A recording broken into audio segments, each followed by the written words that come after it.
Hello everyone, it's Jamal Thomas. Welcome to the Progressive Soapbox. So let me make sure I am up. I'm seeing green. I just left one of my other, I did 106. Nobody was interested in that one. But Trudy, one of my subscribers, mentioned Sanders. And I was going to do one on Sanders, but I thought it was too late at night to do one on Sanders because I didn't think anyone would be up to call in or to talk about it. So I held off on that particular one and just ended up doing 106. I have to be honest. I can stomach some political stuff, meaning I can stomach some political minutia that comes up, and as long as it's not too obscene or too ridiculous, for the most part, I look at it as there's a certain amount of politics that people have to play just to get along. You're dealing with 300 some odd million people, so you have to throw out somewhat of a wide net in order to deal with people in that way. Fair enough. Fair enough. But for whatever reason, this struck a nerve. Now, I'm going to show the video I'm talking about. I've since heard other statements from Sanders, but I'm going to show you the video I'm talking about. I'm going to give my spiel, and after I give my spiel on this, if you're a patron, you can call in. Otherwise, you can send a chat, meaning a tweet, not a tweet, a chat in the YouTube thing console. And we'll go from there. Now, when I say this, be honest. Like, don't take anything away from him in order to make your point. And what I mean by that is you can accept that, yes, Sanders, people use the term woke people up or waking people up. You can take that. Yeah, that's true. Meaning you don't have to take anything away from him in order to kind of make whatever point you're going to make after that. I'm going to explain how I feel about it. And like I said, leave your comments at the bottom in the comment box if this is after. Or, like I said, feel free to call in or at the very least leave your chats. So everybody is working on the same page. An article comes out. And an article, and this is the way I've seen it in my series of events that I understand it as. The article asks, why hasn't Bernie Sanders said anything about the Russia thing? I mean, seeing as he was being manipulated by Vladimir Putin. His campaign was being manipulated by Putin. Why hasn't he said anything about this? Now, Jill Stein comes out, and Jill Stein flattens the interviewer. Completely flattens the interviewer. I showed this in my other video. Annihilates the woman. Held her shape the entire time, saying this is bogus, this is ridiculous. You're literally talking about one Facebook ad. You're not talking about anything going on with the DNC and the way they cheated Sanders. That woman was amazing. That woman was amazing. Sanders, under the same questioning and scrutiny, said this.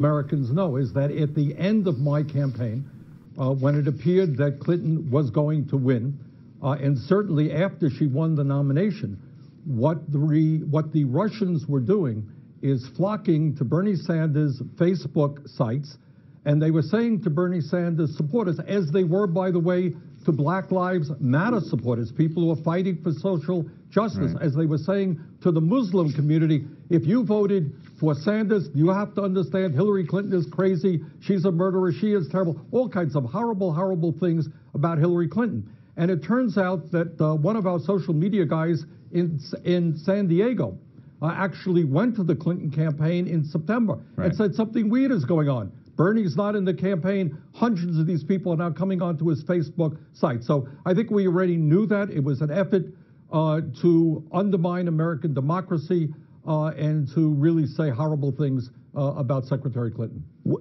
Do you have an idea of how to prevent this going forward? I mean, this was a sophisticated, so they basically used the divide of the Democratic Party between you and Secretary Clinton at the time to polarize things even more.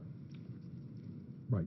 Look, first of all, the main point to be understood is that what everybody understands except Donald Trump is that this was not just the 2016 campaign.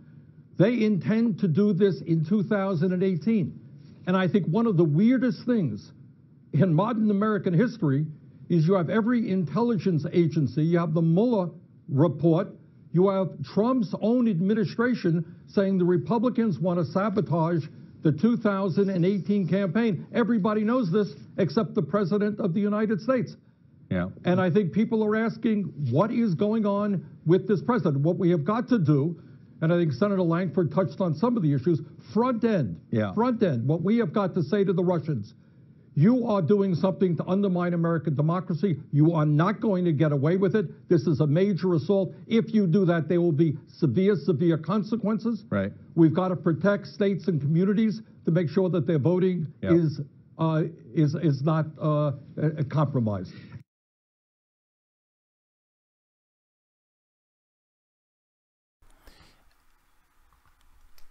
Now, some people may say, well, what's the problem here? Well, what's wrong with what Sanders is saying? My issue with this, and I think the issue that a lot of people are having with this, is that, particularly on the left, don't necessarily believe that the Russia thing has any substance to it. Meaning, Bernie Sanders is out here essentially saying that people, lefties, Black Lives Matter, and Muslims were being manipulated by Vladimir Putin, and in one fell swoop, cutting the knees out of him and people, his supporters in many respects. These people weren't pissed off because they felt Bernie Sanders was cheated. These people weren't pissed off because of the way the economy was. These people weren't pissed off because of Democrats not living up to their philosophical responsibilities. Muslims weren't pissed off or didn't like Hillary Clinton because of her record toppling democracies overseas, destroying Libya, knocking over countries, and not necessarily having any, being perfectly willing to go into Syria and do the same thing. Black Lives Matter wasn't necessarily pissed off because cops could shoot people in the face and get off. No, these people were idiots. They were being manipulated by Vladimir Putin. Now, part of the issue here is context is absent in its entirety of this conversation. Bernie Sanders, there are going to be severe consequences. There are going to be severe consequences. Are they, Mr. Sanders? You're now You're now a neocon. There are going to be severe consequences if Russia does X, Y, Z. Severe consequences. You are undermining American democracy, bastards. You're undermining American democracy. Now, you're saying this while the majority of your supporters believe that you were cheated. So you can understand that this is a difficult pill for them to swallow. A, they believe that the Russia thing is nonsense. B, even if the Russia thing was done by Russia, you have not made the link to the Kremlin. C, it is not all intelligence services. That's a big part. I mean, that's not even true in this card that Sanders is throwing out. D, even if it is Russia, meaning even if it is Vladimir Putin, it had little to no impact in the election itself. Nil. Had little to no impact. And even being all of the other parts, you still hit your head on this idea of standing. Meaning, if anybody can show that the United States is doing this abroad, how can you be on here making this strident case and this argument, indignant about what you consider to be Russia, Facebook, and Twitter ads, half of which took place after the election? Sanders supporters look at this and they say to themselves, why is he shilling for Democrats this hard? Certainly, Mr. Oblivious, Chuck Todd might not be bright enough to understand context, but Bernie Sanders certainly is bright enough to understand context. Bernie Sanders understands that these things did not have an impact in the election. Bernie Sanders understands that all of these groups were fighting for these things because they were pissed off about their various capacities or the contexts to which they existed. Like I said, Black Lives Matter was not being manipulated by Vladimir Putin. Lefties were not being manipulated by Vladimir Putin. Muslims were not being manipulated by Vladimir Putin. They had brain cells in their heads. There were things that they were encountering that pissed them off, that turned them against that particular party. You believe 15 million people left that party because of Russians. You believe that there was a unity commission, all this other stuff, meaning this stuff was being manipulated purely by Vladimir Putin. My point in this is that Bernie Sanders knows this is true. People who support Sanders understands that what Sanders is saying is somewhat bogus, and they believe that what Sanders is saying is bogus, meaning they're stuck with this problem. Why is Bernie Sanders throwing us under the bus? That's what it feels like. That's what it feels like. Why is Bernie Sanders throwing us under the bus? Now, in this particular case, I know some people, and I'm going to play this again just so you can hear it yourself, because I know I've given some commentary involved in this. But look, I guess my point is, it's a difficult pill to swallow for the guy who was cheated to turn around and cover for the people that cheated him. And in the process of covering for the people that cheated him, is having an interview where he's saying we're going to be tough and we need to go after Russia and they're going interfering in our elections and all this other stuff, knowing that this was not a threat to democracy. If this was Russia's attempt at undermining the election, this was blisteringly incompetent. This was amazingly incompetent. I want to show you something, just to make a point. Bernie Sanders comes back out and writes this also.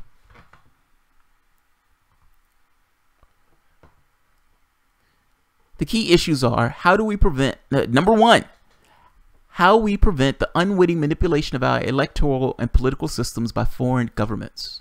Number two, exposing who was actively consorting with the Russian governments to attack our democracy. This is Bernie Sanders saying this. As someone who campaigned hard for Hillary Clinton from one end of the country to another, it is an outrage that she had to run against not only Donald Trump, but also the Russian government. Does that one independent senator from Vermont, who's not acting like an independent senator from Vermont, who's for all intents and purposes acting like a company man, does that independent senator know that these things had little to no effect? Meaning him screaming at the top of his lungs as if democracy was attacked. Democracy itself was attacked. When the only real attack that took place was them undermining him in that primary.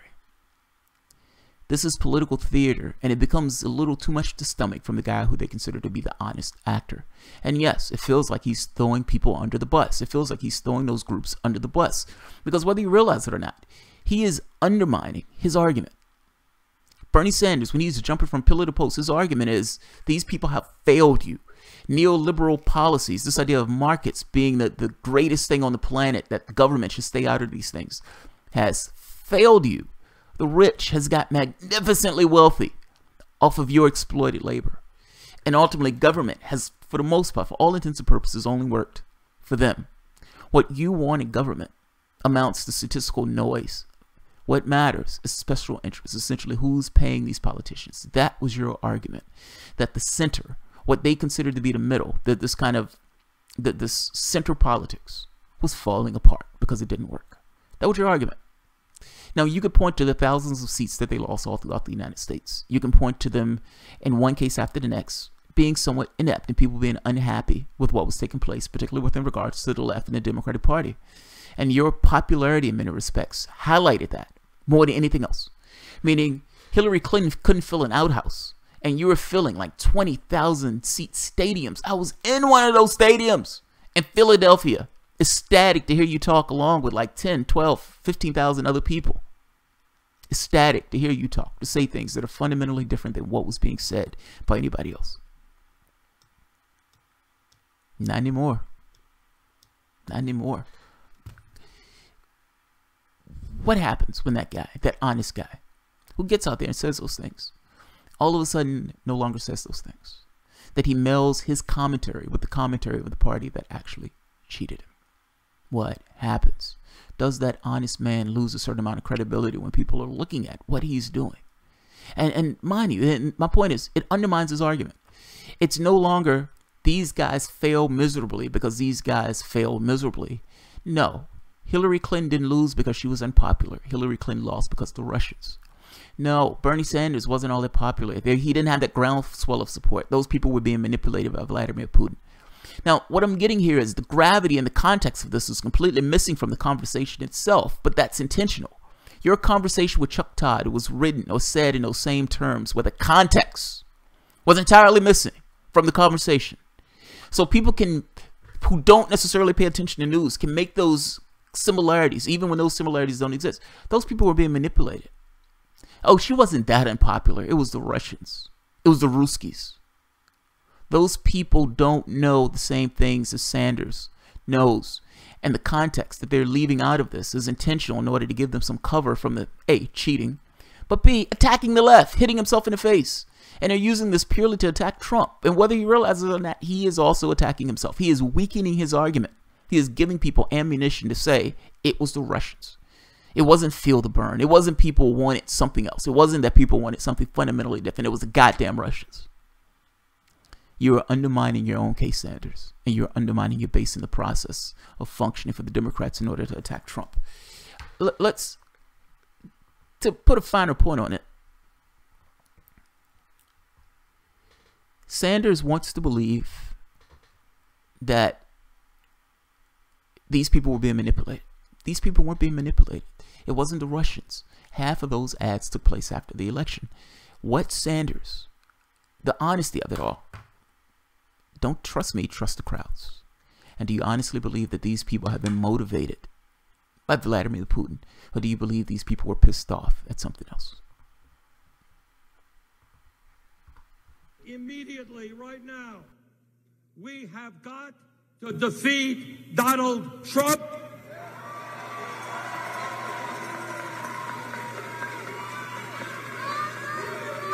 And we have got to elect Hillary Clinton and Tim Kaine.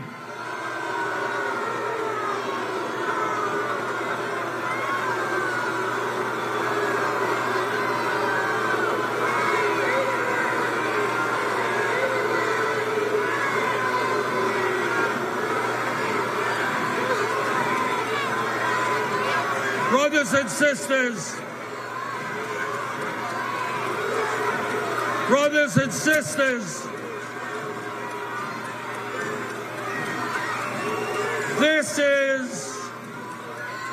this is the real world that we live in. Trump is a bully and a demagogue.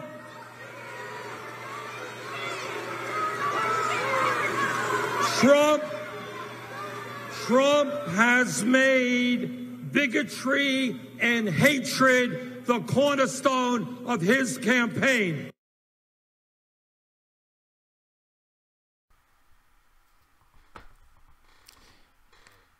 They love that man at this point.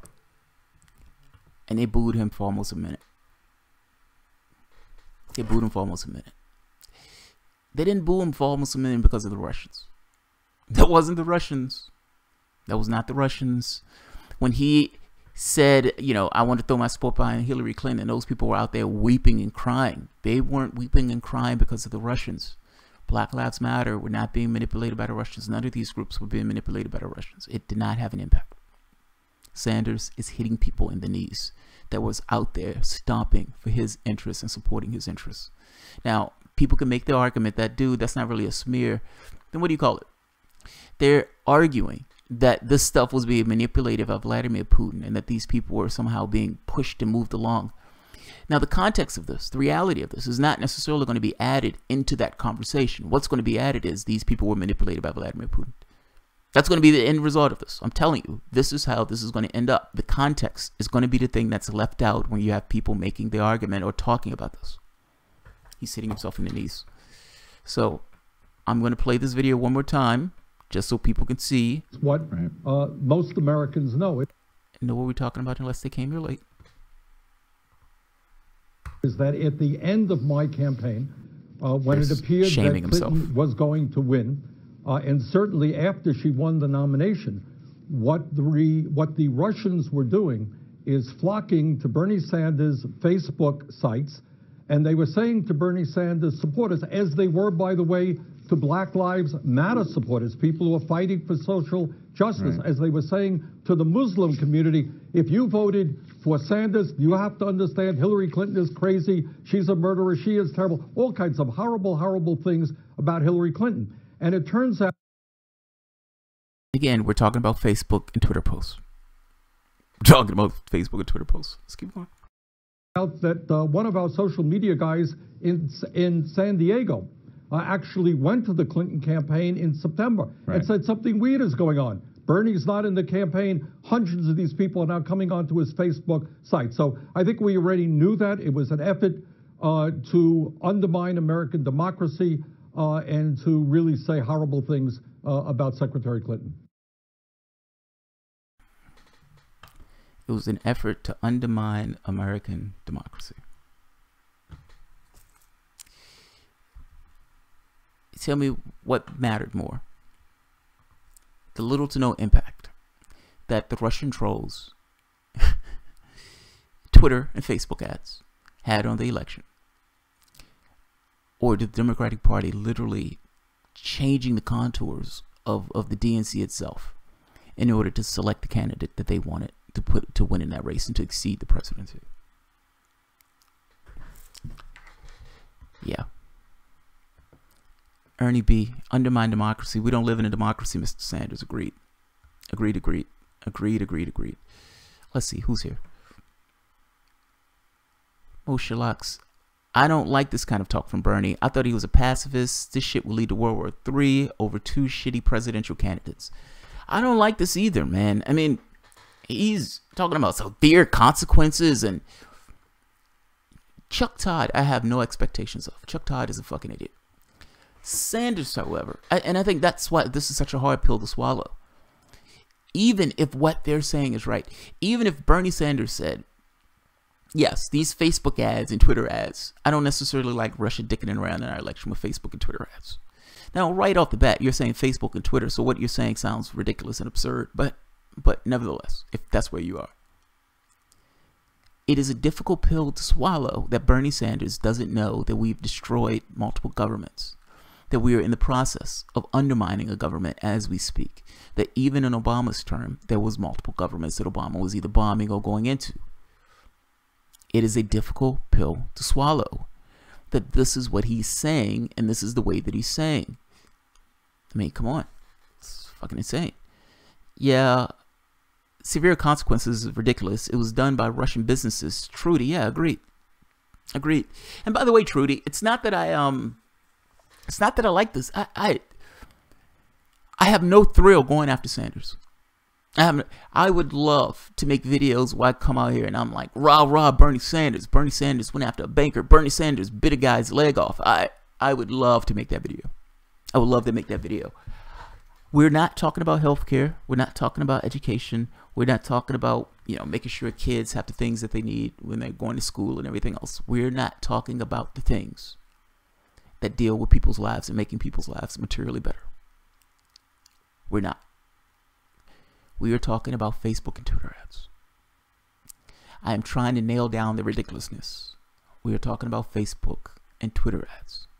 And Bernie Sanders is acting like this is 9/11. Now, the Young Turks tried to spin this as Bernie Sanders strikes back. More like Bernie Sanders rolls over.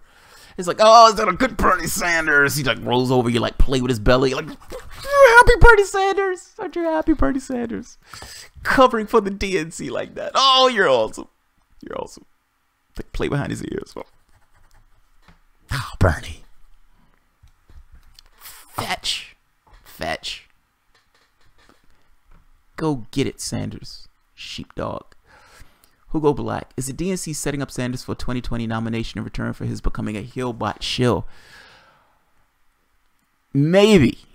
But I'm skeptical. I am more inclined to believe that they will put a knife in Sanders before they let Sanders become the president or the primary, win that primary.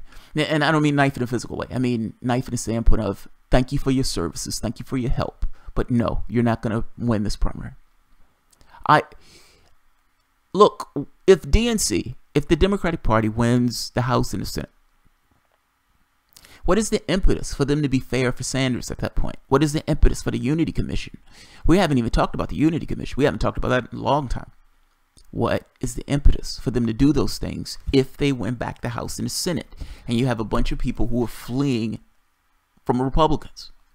Not because of anything the Democrats did, but because they're fleeing Republicans. What happens?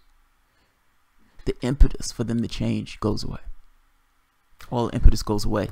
Meaning, if Sanders thought that because he's willing to shame himself in this way, that he's going to get something for shaming himself in this particular way, of shaming his supporters in this way, for smearing these other groups, talking about they're being manipulated by Vladimir Putin, if he thinks he's getting something for this, I think he's going to have a rude awakening.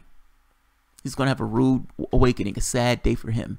You're going to have multiple Democrats who are running in that primary, and they're already squaring off, meaning corporate, donations or corporate PAC donations.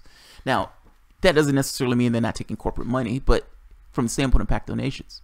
And we don't even know if that's true. For all we know, after the primaries, they can restart. I guess I'm trying to make this point that if the entirety of this process is, oh my God, we're terrified of Donald Trump, we hate Donald Trump, then everything is, for the most part, just about Donald Trump. The person who gets that office can do whatever they want in that office because you were terrified of Donald Trump. It's like, come on. Bernie Sanders has taken this to the level that we're not talking about populism. We're not talking about his strong suits. We're not talking about, this idea of healthcare, education. None of that stuff. That stuff has been scuttled. We're talking about Russia and Trump. That's it. And just so we're clear, we're not talking about Russia and Trump from the standpoint that Russia colluded with Trump. No, they didn't find that at all. They were bitching at Trump because Trump isn't saying anything about it, if that makes sense. It's fucking amazing. They want him to repudiate his own campaign. Nobody's going to do that. Now, the catch is that the public doesn't have enough sense to know that most people would not do that.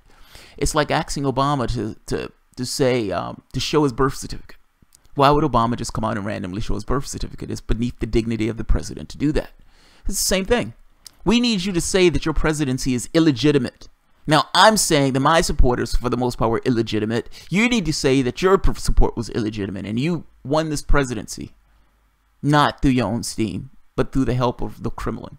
Like, that's the argument that's used against them. This is the birther argument, but it's being, managed in a sense for Donald Trump. It's fascinating from the standpoint of politics, but it is sad and pathetic from the standpoint of what these guys are willing to do to get in office and win back office. No impact in less than what we do. Lordy. I still don't feel under the bus. Fair enough, Trudy. Fair enough. Fair enough. Let's see. Russia is under the bus. Russia is under the bus. Yes, Russia is under the bus. Travis Pro. I feel like Sanders was getting at that. It can't be overlooked as a factor. Not that Russia manipulation was the sole factor for the divide. I guess my point to this is nobody is going to understand the context of what Bernie Sanders is saying. What people are going to be left with is just an impression of what Bernie Sanders was saying. The context in this conversation was magnificently missing. Ultimately, people are going to walk away thinking Russia had something to do with the election process. That Russia attacked American democracy. Use those terms, attacked American democracy. Now, is the individual who's walking away from this going to fully understand what's being said in this? Are they going to walk away from this thinking that Black Lives Matter, Bernie Sanders' campaign, was being manipulated by Vladimir Putin? Is that where they're going to leave this? I strongly suspect you're going to have a strong faction that leaves with that particular thought, particularly if you're a Hillbot, if you're a Hillary Clinton supporter, and this idea of Sanders and everything else bug the shit out of you. The end all and be all is not going to be the full overwhelming context of this had no effect. This was a bunch of Facebook and Twitter ads. It is going to be Bernie Sanders' campaign. Now he tried to put in the thing after the campaign or whatever. They're not going to take that context into account. Bernie Sanders' campaign was being manipulated by Vladimir Putin, and so was Donald Trump's, and Donald Trump should come out and repudiate that Vladimir Putin helped his campaign. That's what Bernie Sanders is saying. I guess the point I'm making to you is, at which point were you manipulated by Vladimir Putin? At which point? Were your grievances, any of you, were your grievances amped up by Vladimir Putin? That's what I'm trying to get across to you. Bernie Sanders has to know this is patently ridiculous. The people who were supporting Sanders were not supporting Sanders because of Vladimir Putin. There is no situation where these people were being manipulated by Vladimir Putin and Black Lives Matter. This is being dredged up out of whole cloth. Well, mostly whole cloth. I understand you don't feel under the bus, Trudy. I feel under the bus. I feel under the bus. And there's also a certain amount of just gross lying in what he's saying. I mean, just from a basic technical definition perspective, if you're saying rigged, I can make the argument that Hillary Clinton in that primary had an advantage that Sanders didn't have, meaning the DNC itself went with the idea of Clinton winning that primary. The DNC itself gave itself over to the Clinton campaign, to New York. At least that's what Donna Brazile said. Donna Brazile is a soldier to the end. So in this case, I take her what she's saying. And in addition to it, one of the things that Donna Brazile noted was this idea of skirting campaign finance laws. So all of this money being dumped into New York. Now, you could look at that and say, that's not that big of a deal. But just based on the technical definition, one person was being cheated. One side was getting far more money based on the deals and arrangements that was made with the DNC, even though the DNC was supposed to be impartial. That's rigging an election. Just bare bones technical definition. Even if you just want to stay there, one side was cheating in the process. For Bernie Sanders to come out and say that the biggest issue in that election was Russia is laughable. It is laughable. And for him to come out and say it, do you know the original argument that they were making? The original argument. Remember the original argument. Donald Trump worked with Vladimir Putin in order to hack the DNC, to release factually true information showing that the DNC rigged the election and that the Clinton Foundation was a slush fund. What was being told was factually true. Now, I don't know what was in the Facebook and Twitter ads. I don't necessarily care what was in the Facebook and Twitter ads. They're Facebook and Twitter ads. And the studies that looked at those things showed they didn't have an effect. The credibility of Sanders is being tested and broken here. I mean, significantly. Come on, be honest.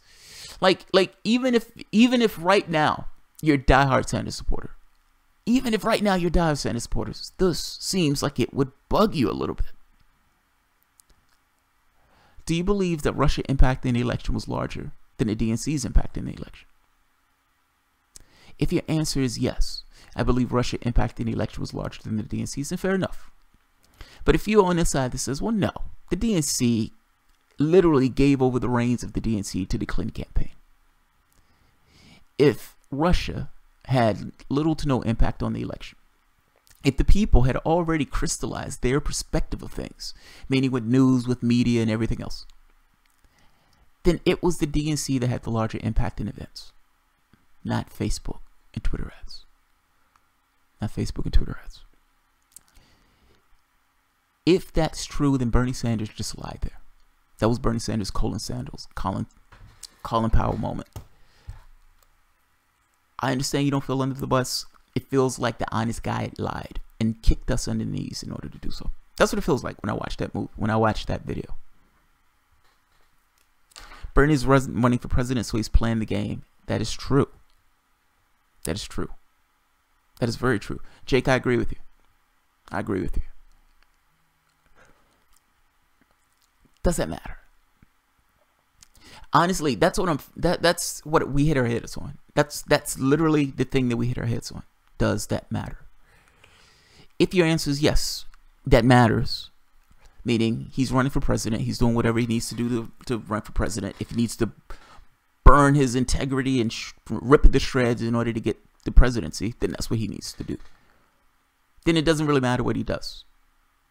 Bernie Sanders is to you as Bernie Sanders, in which case, as long as Bernie Sanders become president, doesn't really matter what's left of Bernie Sanders when becoming president. If this does matter to you, and you say, well, fuck, man, if he becomes president, I want him to become president. I don't necessarily want him to doing shit like this in order to become president. Like, how much of your soul are you giving over in order to become president? I guess that's the question. And that becomes that thing of whether or not you're okay with this, and to the extent you're okay with him playing a particular game in order to get in that office. Fact is, the Bernie Sanders that we saw during the campaign is slightly different than this Bernie Sanders, and there's a reason for that. The Bernie Sanders in the campaign had no belief that he was going to win. He thought he's just there to push Hillary Clinton to the left. That's what he thought his role and his function was. His workable point of view in this is, I don't want to do anything that adversely affects Hillary Clinton. That's the campaign he ran. But you can understand, if you believe that you're going for broke and there's, I'm not going to win anyway, so it doesn't really matter what I do, you can do whatever you want. Bernie Sanders could have came out with his, nipples out in a press conference or something. It wouldn't have necessarily mattered. What he wanted to do was push Hillary Clinton until he believed that he had a chance. The moment that he felt, wait a minute, I have a chance for this, well, that changes. You can't necessarily do any and everything that you want. All of a sudden, your things, the things that you do actually matter. They have weight, they have gravity. They can spell your loss, or they can spell something a little bit better than a loss. They mattered. What you're looking at is a candidate, Bernie Sanders, who's running for the presidency of the United States. And whether he's running as an independent senator for Vermont, meaning whether, regardless of what he is right now, in 2020, he is going to be a Democrat, and he is going to be running for president of the United States. The things that he's doing right now is showing some level of party affiliation and party loyalty, meaning, yes, he is shaming himself for the people that cheated him. And he's doing so to help the party attack Donald Trump. If Bernie Sanders calls what was taking place bunk, and the guy who's considered the honest and honorable guy calling this bunk will carry a certain weight associated with it. He didn't hold his shape. He didn't hold his shape because he believed it was easier to just go along with it as opposed to actually try to resist it. Jill Stein has nothing to lose. Bernie Sanders does. If I'm being honest, I think that's the political analysis. Like, I think that's what it boils down to. Now, that could be me being wishful thinking in the sense. Thinking to myself, well, Bernie Sanders is smart enough to know better. So if he's doing this, he's playing a particular game, and certainly he wants to be president of the United States. I don't know if that makes me feel better. I gotta be honest. I think that's true, but I don't necessarily know if it makes me feel better.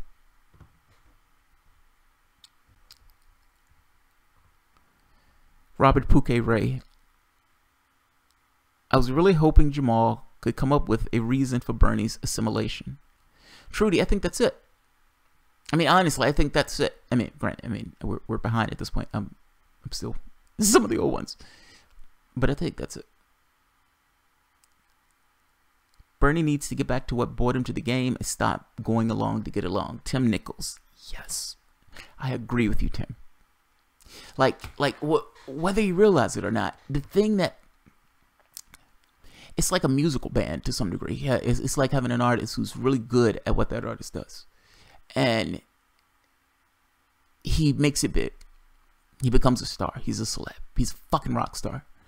And then on his second album, he's like, how can I make my work better? And he goes to trying to crystallize certain things that he thinks makes it work right, makes it sound better and everything else, and he fucks up royally.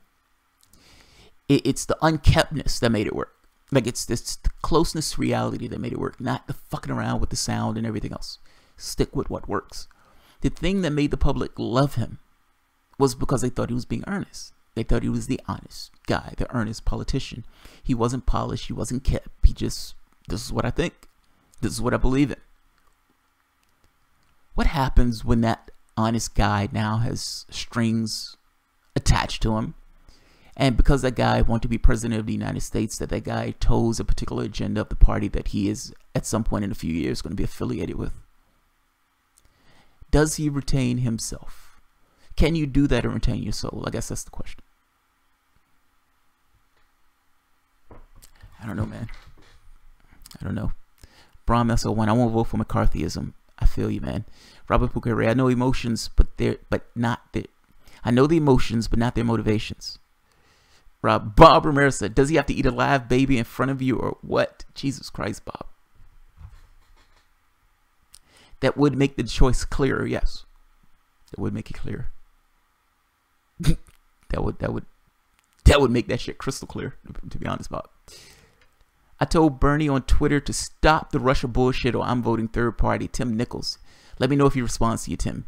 Hugo Black. How did Putin get Hillary Clinton to tell Black Lives Matter she would only talk to white people?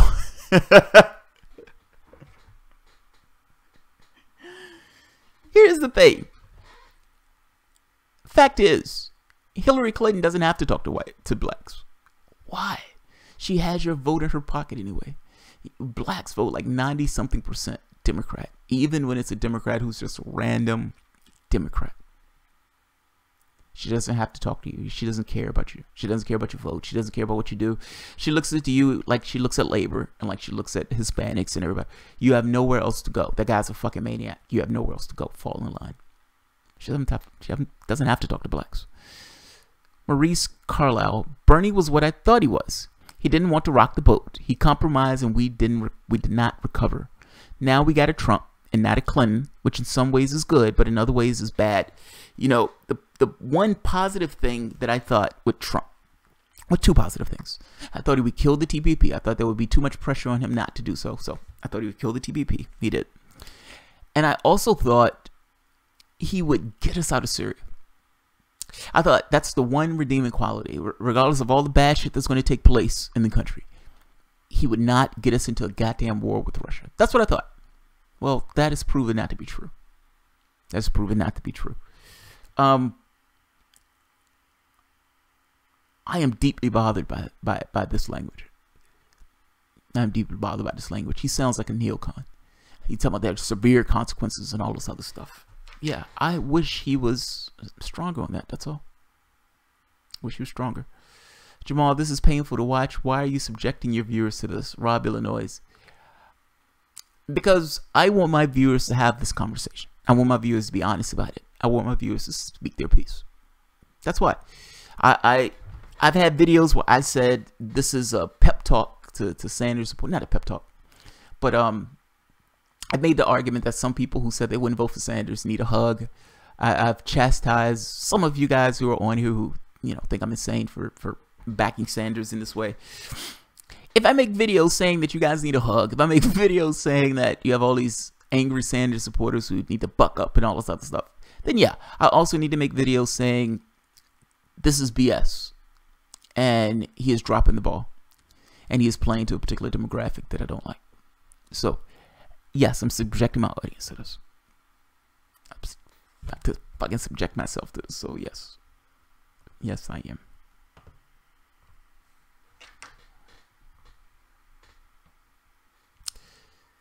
Gemini Waters. And Trump would wake centrists up, make a political conscience relevant again. Of course, Russia is an excuse to ignore all this. Yes, that's my point. Gemini, that's my point. That's my point. Ernie B. John Carpenter, my guess, he felt he had a small chance. Garnome, Jamal would support Sanders if he ate a baby. That isn't even a question. No. I said if he ate a baby, it would make my decision clear. That decision, okay, fair enough. The decision would be clear from the standpoint of he ate that baby. Fair enough. That guy's getting my vote. It would be the opposite. It would be the opposite. Yeah, it would be the opposite. It's disappointing that Bernie did that. What was the thing? It's disappointing that Bernie did that. He isn't perfect, but I hope he learns the criticism and stop this nonsense. Pac-Man 33.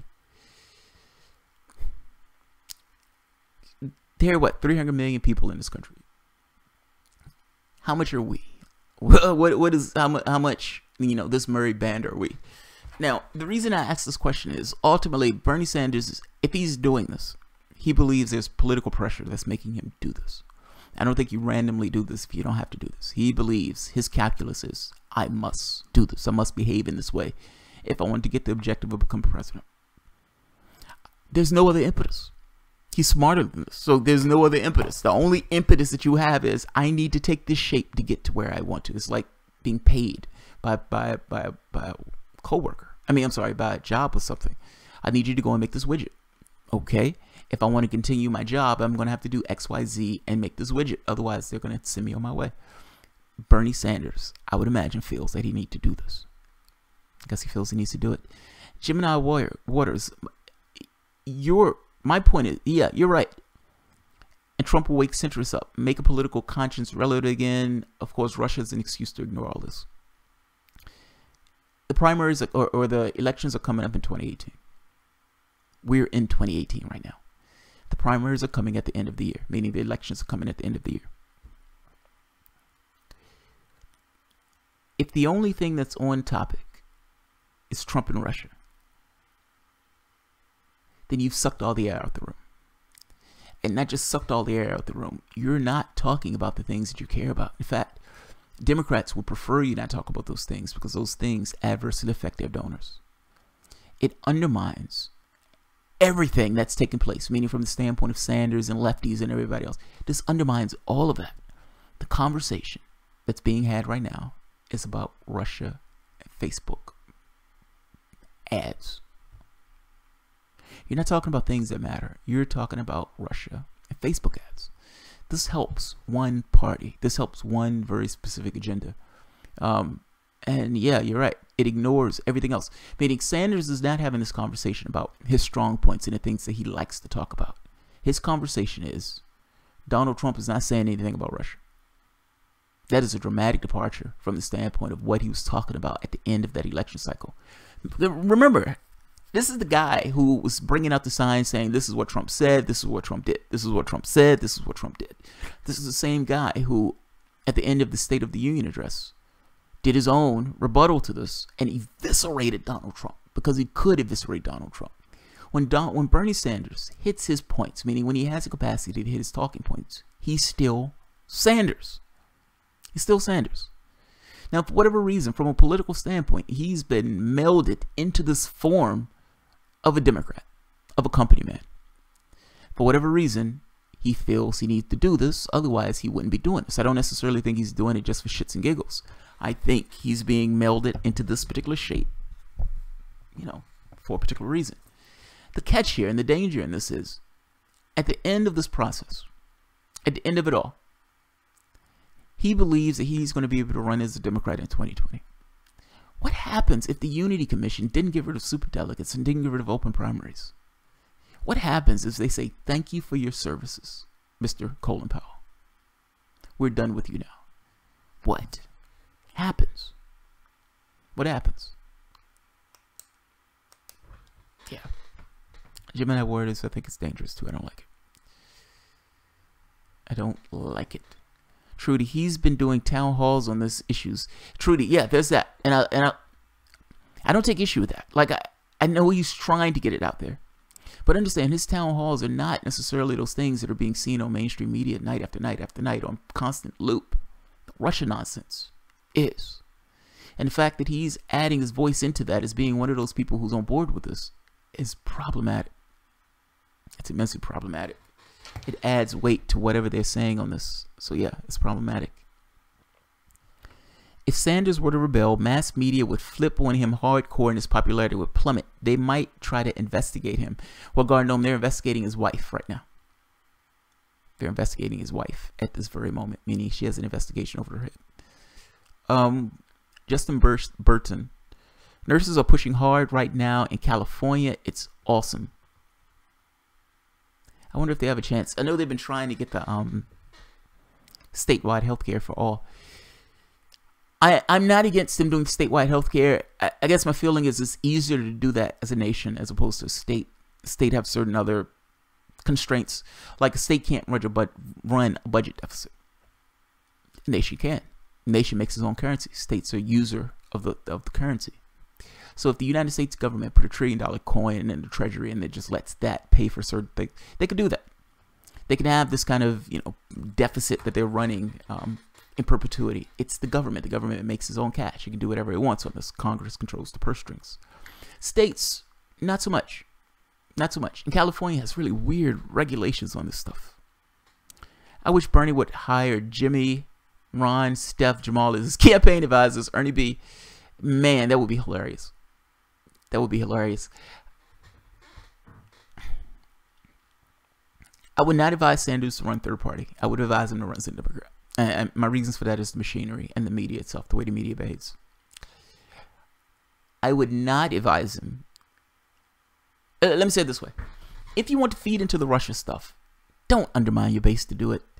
I've heard Bernie Sanders give brilliant conversations where he's talking to Mr. Oblivious Chuck Todd, where Chuck Todd is talking about Iran and Bernie Sanders is introducing information and context into the conversation that he's having with Chuck Todd, even though he's towing a particular line that Mr. Oblivious is having with him. It was masterful. No complaints. Looking at that, no complaints. Good job, Bernie Sanders. He's injecting Iraq. He's injecting prior U.S. behavior. He's giving context. So people who's looking at that can understand what the fuck they're talking about and have a frame of reference in order to put what he's saying in the context of a wider world. That's not what this was. That's not what that was. Not at all. Most Americans want to be ruled, in my opinion. Gemini Waters. I think that's because they've been trained that that's the way it is. Gemini, if that makes sense. I mean, you're right. But I'm thinking you're right only from the perspective of that's just the way it is, because that's just the way it is. Like, that's the only society they know. Because that's the only society they know, that's the society that they replicate and they go around for. It's like, you know, you show somebody the back door, they get used to going to the back door. Even if the front door is available to them, even if the front door is open, even if the front door is inviting, if the only thing that they know is going to the back door, they're going to go to the back door. And if the back door is not available to them, they're going to seek that back door out. I remember Carter G. Woodson, Miseducation of the Negro, goes into that particular analogy, and I think it fits. It's not just blacks, it's everybody. People respond to the society in the way that the society essentially has been told them. They perpetuate the same thing over and over and over again, making minor modifications to the society as they go along. So, yeah, agreed. I would love to crack Chuck Todd in the back of his fucking head with a hammer. Oh, Tim Nichols. Don't be violent to Chuck Todd. He's already oblivious. He doesn't have any brain cells to spare. Cold Blue 71. In 2016 Democratic primaries, 17 to 29 voters gave Bernie nationally 70% of the vote. Yes, the 18 to 29 voters were the only age group won in 2004 by John Kerry. They are most likely to usher in progressive policies. Who are they voting for? Who are they voting for? Understand what I'm asking here. Who are they voting for? You have the base of the Democratic Party that's further to the left than the party itself. Understand what I'm saying? Bernie Sanders is in line with the Democratic base, not just the Democratic base, even in line with what are you talking about with independents. I'm asking, who are these people voting for? If the only person they have is Nancy Pelosi and a Republican, who are they voting for? How are you going to usher in a progressive wave if you don't have progressive candidates that can actually usher in that wave? Now, it depends on what you mean by wave. If the lefty candidates can beat the establishment candidates, then yes, you may get that wave. You might get that wave. And I would welcome that wave. If Democrats, which is what they've been doing, trying to tamp down on this thing of lefty candidates, and the only thing you get is just these regular establishment types, then who are they going to vote for? At that point, it's not a progressive wave. It's just status quo. The question becomes whether they can get those people in the primaries, meaning whether those lefty candidates. And I would even take, even if it's not an entire wave, if you take certain people out, I would love it. I would love it. Take Joe Manchin out. Get Joe Manchin out. What did I miss? Jamal buried Bernie's memories yet? Oh, Fletcher Daniels. Damn, I'm late. Troy O'Fallon. Hopefully they're voting for Paula Swearengin, Nina Turner, Tulsi Gabbard.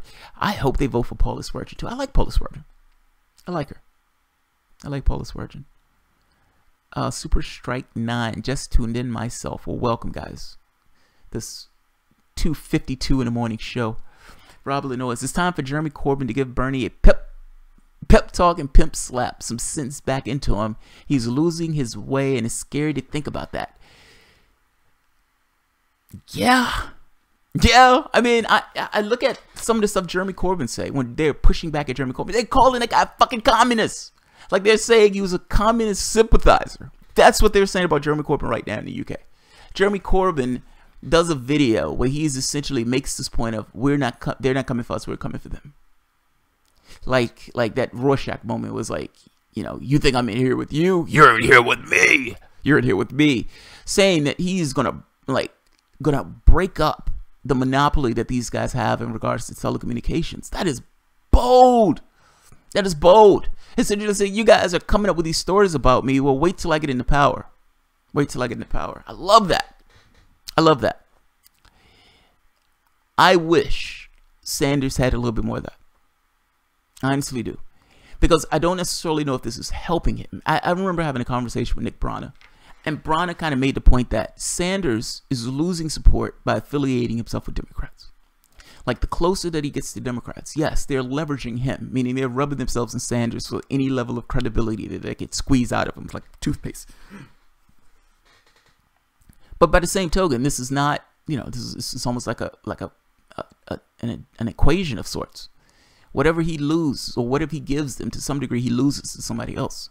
His affiliation with Democrats loses him support among certain people, for those people who are saying, I can't associate with Sanders because Sanders is associating with Democrats in this way.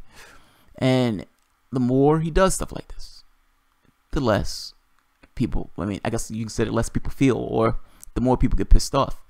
Now, I've made the argument, and I still stand by the argument, when election time comes around, stuff like this, to some degree, will be forgotten. People will be in that fervor of the elections, and I know people are complaining now, myself included, but will likely get on the bandwagon during the elections. So it's one of those things of, oh man, this sucks, I don't particularly like this, and then the mind focuses on the election itself, and it's like, maybe there's a chance. My issue with this is, what is that going to look like? What is going to be the mutilated version of Bernie Sanders that's running in the Democratic election after everything that takes place? And I think Sanders believes that he, maybe not necessarily a shoo-in, but he's a front runner. But he is in a fundamentally different race. That's all I mean. Like him, Cory Booker, Kamala Harris, Christian Gillibrand, all of these people have lined up against Sanders. I mean, in regards to running in the race, including Joe Biden. So this is not a situation of Clinton versus Sanders. This is a bunch of people on stage with Bernie Sanders in it. There's no way to know if the media is going to be favorable to him. There's no way to know if superdelegates are going to be a part of the process. At the very least, what, the 60% that they were supposed to take away. But we don't even know if that's going to happen. There's no way to know if they're going to have closed primaries. There's no way to know any of this stuff. It is very possible that he's leveraging his credibility for something that may never come to pass. He needs a pep talk, all right. He needs a pep talk. That's an understatement. Trudy, I don't think he's losing himself. His main platform is the same. Yeah, agree. I don't think he's losing his platform. I think this is, to some degree, optics, if that makes sense. Like, Sanders is Sanders. Like, I know I keep saying that. It's like a one-to-one. I don't think Sanders' platform has changed one iota. I think he's pivoting and moving around the politics as the politics come up, if that makes sense. He doesn't get an opportunity to say his platform like talking about, because for all intents and purposes, the conversation has been sucked out of the room about Russia. It's the politics of it. That's the politics. Sanders opened the line during the NET convention. I've been drained by vampires. I would love for a Bernie versus Jill Stein national debate on primetime TV. Troy Fallon, I don't want to see that. I don't want to see that. It's like, I like both people. I don't want them socking each other in the face. I am more interested in a debate between Sanders and any random Democrat, because I don't think they can compete. I don't think they can compete. I don't think they can compete one iota. Hillary Clinton got demolished on that debate stage, and it's a damn good reason why they were trying to limit the number of debates. She was embarrassed. She was embarrassed on that stage. And the catch is, any of them who get on that stage with him is going to be embarrassed by him. There's no way they can tack to the left. And the fact is, his base wants him to go to the left. The regular Democratic voter wants the party to shift to the left. They can't compete. Now, that being said, whether they compete or not, the question becomes, is he going to be running in a fair election? Regardless of what people say, superdelegates is the party cheating. It's the party cheating. It's the party with a workable point of view, putting their weight behind a particular person. These unelected delegates. So, I don't know, man.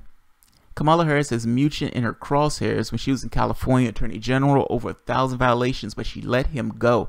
Hugo Black, yes, she did. And he gave her a campaign donation on top. It's like, hey, thanks for letting me go back to California. Fucking hey, good job. Good job. Yeah, I love that.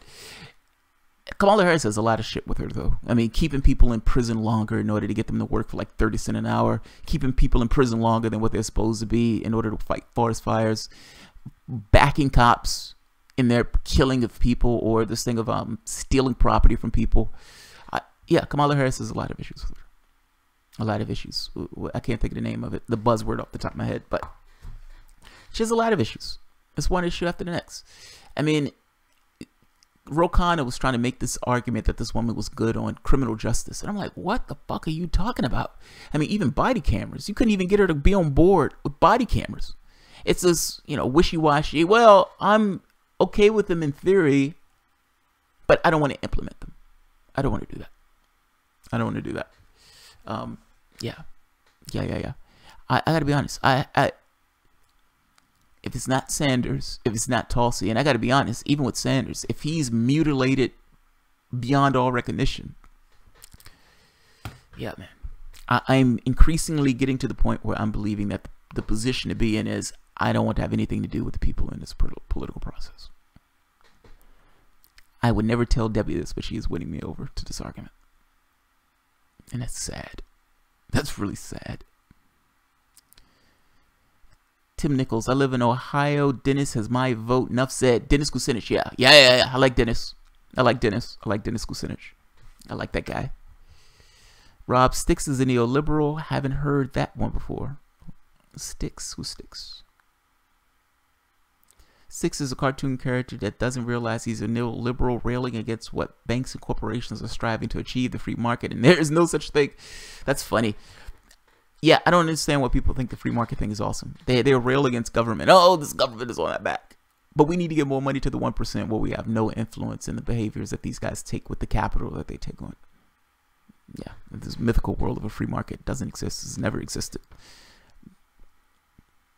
The market is, for all intents and purposes, this thing governed by government. Cash is a property of government. Where are you going to get dollars from? Getting that shit from government. They make it out of thin air. There is no free market in the standpoint that these people are talking about free market. And why would you even want this kind of mythical free market in the way that they're talking about? It's fucking anarchy. It's insane. Oh, you're talking about Styx and Hammer. I know of him. Yeah, I know of him. I don't know how to pronounce that. Dogitiel. I just call you Belo. Of course, Bernie will be castrated once again by the establishment in 2020. Man, and maybe that's what it takes. Maybe that's what it takes. And if so, fair enough. If it honestly takes Sanders to be cheated twice for people to be like, holy shit, they cheated the guy again, then fair enough. But the catch is they need to lose because of that. Like, it needs to be clear, and they need to lose because of it. None of this wishy-washy shit where a bunch of YouTubers are like, hey, you should vote for Hillary Clinton. You should vote for Hillary Clinton. You need to be strategic, and you need to vote for one concentration camp less. None of that. Look, I guess I've made the point, and Debbie has made this point too. Debbie goes further than I do with it. But the point is straightforward. The only position that gets you any change is the position of no. If you're willing to be complicit and play into the system the way it is, you're just complicit. You're an enabler to the way the system is.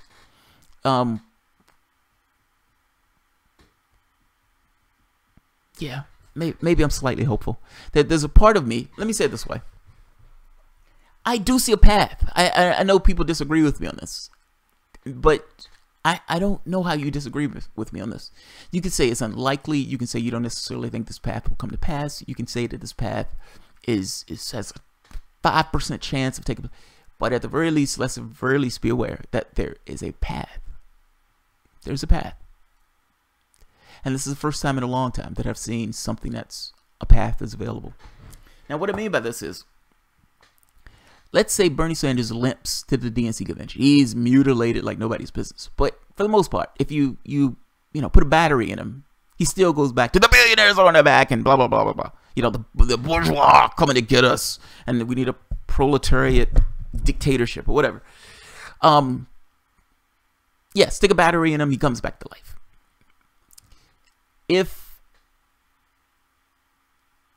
If he wins, like if it's one of those things where he actually does win the primary, if he beats one candidate after the next, and if he does, you would have to kind of give him credit and say, okay, his strategy was right.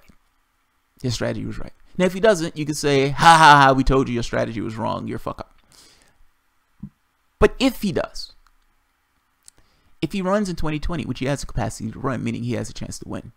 And if he wins in 2020, meaning if he has the capacity to run, then he has the capacity to win. If he wins in 2020 and he goes against Trump, he is going to beat the stuffing out of Donald Trump.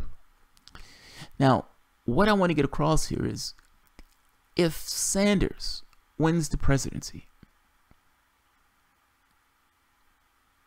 Sanders has the capacity to change fundamentally what it means to be a Democrat. Fundamentally. Now, whether he's strong enough to do it, whether he's clever enough to do it, whether he's cutthroat enough to do it, I don't know. What I would say is, if he gets the potential for power, meaning if he gets into power, he needs to reform all of it. He needs to destroy the DNC for what the DNC is and remake the DNC in his own image. Whatever he wants that image to be, but he cannot allow that organization to prosper the way that organization is prospering. He needs to have a definitive agenda. Now, he's going to have Stephanie Kelton on his team, which is, you know, she goes into this MMT thing, which is fine. And I like this. And the reason I like this is because money isn't real.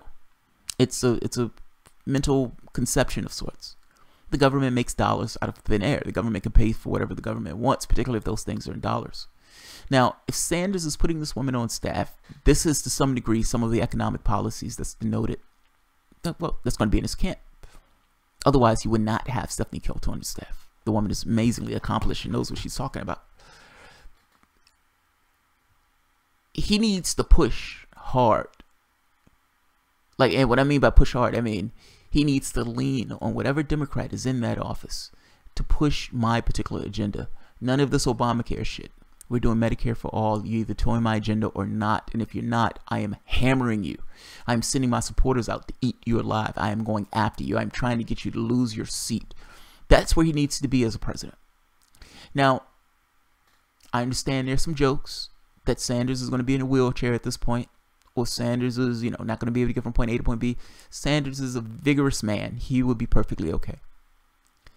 But there's a path. I mean, come on. There's a path.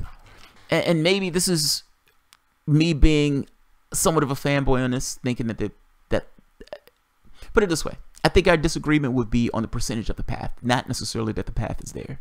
Even if it's 1%, it's a percentage. It's a chance. It's a chance. Skeptic 77, Bernie is way too soft-spoken.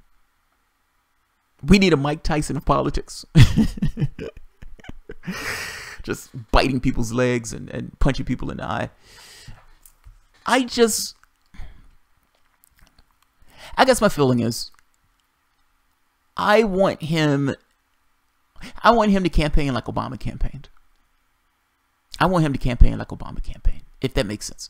Obama was cutthroat when he campaigned. Like Obama ran ads like he was a Republican. When he went after Hillary Clinton, he actually went after Hillary Clinton. That it was a vicious race between them two. I want Sanders to behave that way. I want Sanders to go into that race thinking, this is mine to lose. I am the rightful person to win this. That's what I want him to take the perspective of. That these other sniveling bitches who are in this campaign don't even deserve to be in this campaign. I want him to function in the campaign from the perspective that Hillary Clinton was functioning in the campaign prior. I don't want him to be a dumbass. I don't want him to be incompetent. But I do want him to take the workable point of view that this is my campaign. I am going to win this particular race. I am going to be the president of the United States. I am destined, as Bernie Sanders, to be president of the United States. Destiny, no. But I want him to take the perspective. It is a fundamentally different race when you're running from the perspective of, I own this. This is mine. Versus, I'm just trying to push this person to the left. But yeah, I do think there's a chance, man. I don't know what the chance is. You can call it 10%, you can call it 15%, you can call it 20%. I think he has a chance. Really, people normally get upset when we speak honestly. Oh, I want you to be honest. Fuck people getting upset. This is my chat. Don't be a dick about it, but yeah, I want you to speak honest. Oh, I love you, JT, but I so should be sleeping, but I'm not sleeping tonight. Ah, thank you, Moni G, but don't get fired over a YouTube video. Don't get fired over a YouTube video. Uh-oh, what's this? What's Hans? Oh, Hans Jürgen Fjord. Bernie would rather have World War III than talk like Tim Canova. He's already proven that. So wanting him to talk like that at this point is pointless now and forever. Rob doesn't like that comment, Hans, because you live in Norway, and Norway has socialized medicine. I've just come from Norway, by the way, Oslo. It's a beautiful country. But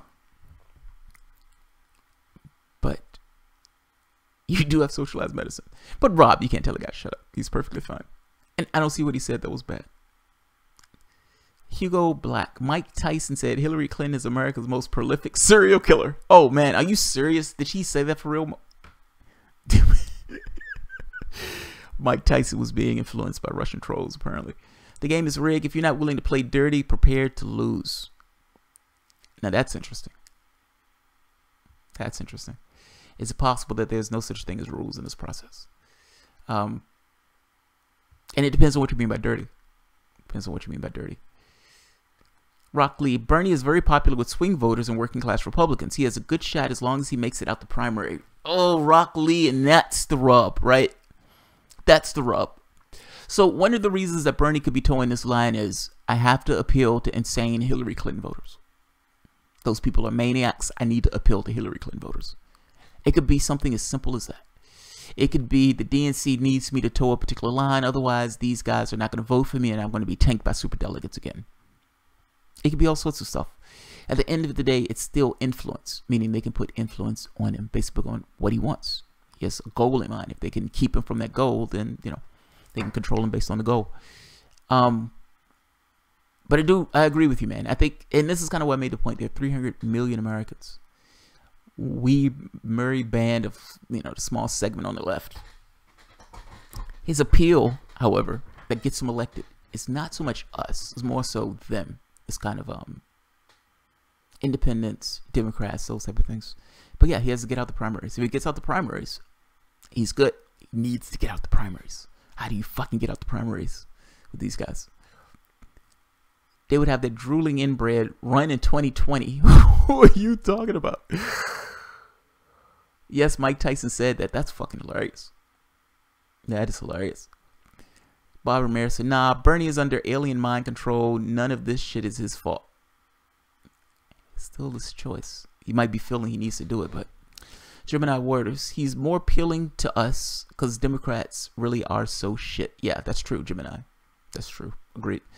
John Carpenter, JT, if the DNC thinks Trump will win re-election, they will push Bernie. I don't know, man. I don't agree with that. If the DNC thinks Trump will win election, they will push Bernie. If they think Democrats will win, you will get a corporate Democrat. Disagree. Massively disagree. Now, they want to win on their own terms. That's what I honestly believe. They want to win on their own terms. And understand what takes place. If Bernie Sanders wins, they go away. That element of the party goes away. They've lost. Not just lost, they've lost it all. You've lost the head of the DNC. You've lost the president, meaning the bully pulpit. You've lost the agenda, meaning the platform that the Democratic Party is running on. What are those donors going to do? Those donors will still be able to invest in Democrats if Sanders loses. If Sanders wins, well, you've just reformed the DNC. The consultants, oh, they're not going to get their jobs, so they're not going to get their paychecks. All these advertising dollars are not going to get their paychecks. It changes. Even what you consider to be the left. What do you consider to be the left in America right now? And what do you consider to be the left in America with a Bernie Sanders president? And certainly those things are different.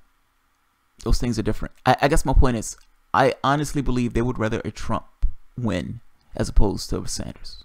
You can create more havoc and more chaos with the Donald Trump, in which you can say, hey, if you want some release from this insane, batshit crazy maniac Donald Trump, then just vote the random Democrat that we're pushing up.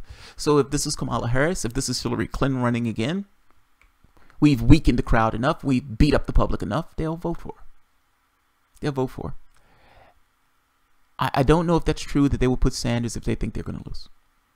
I honestly don't believe it. I can't say that's true at all. Ernie B.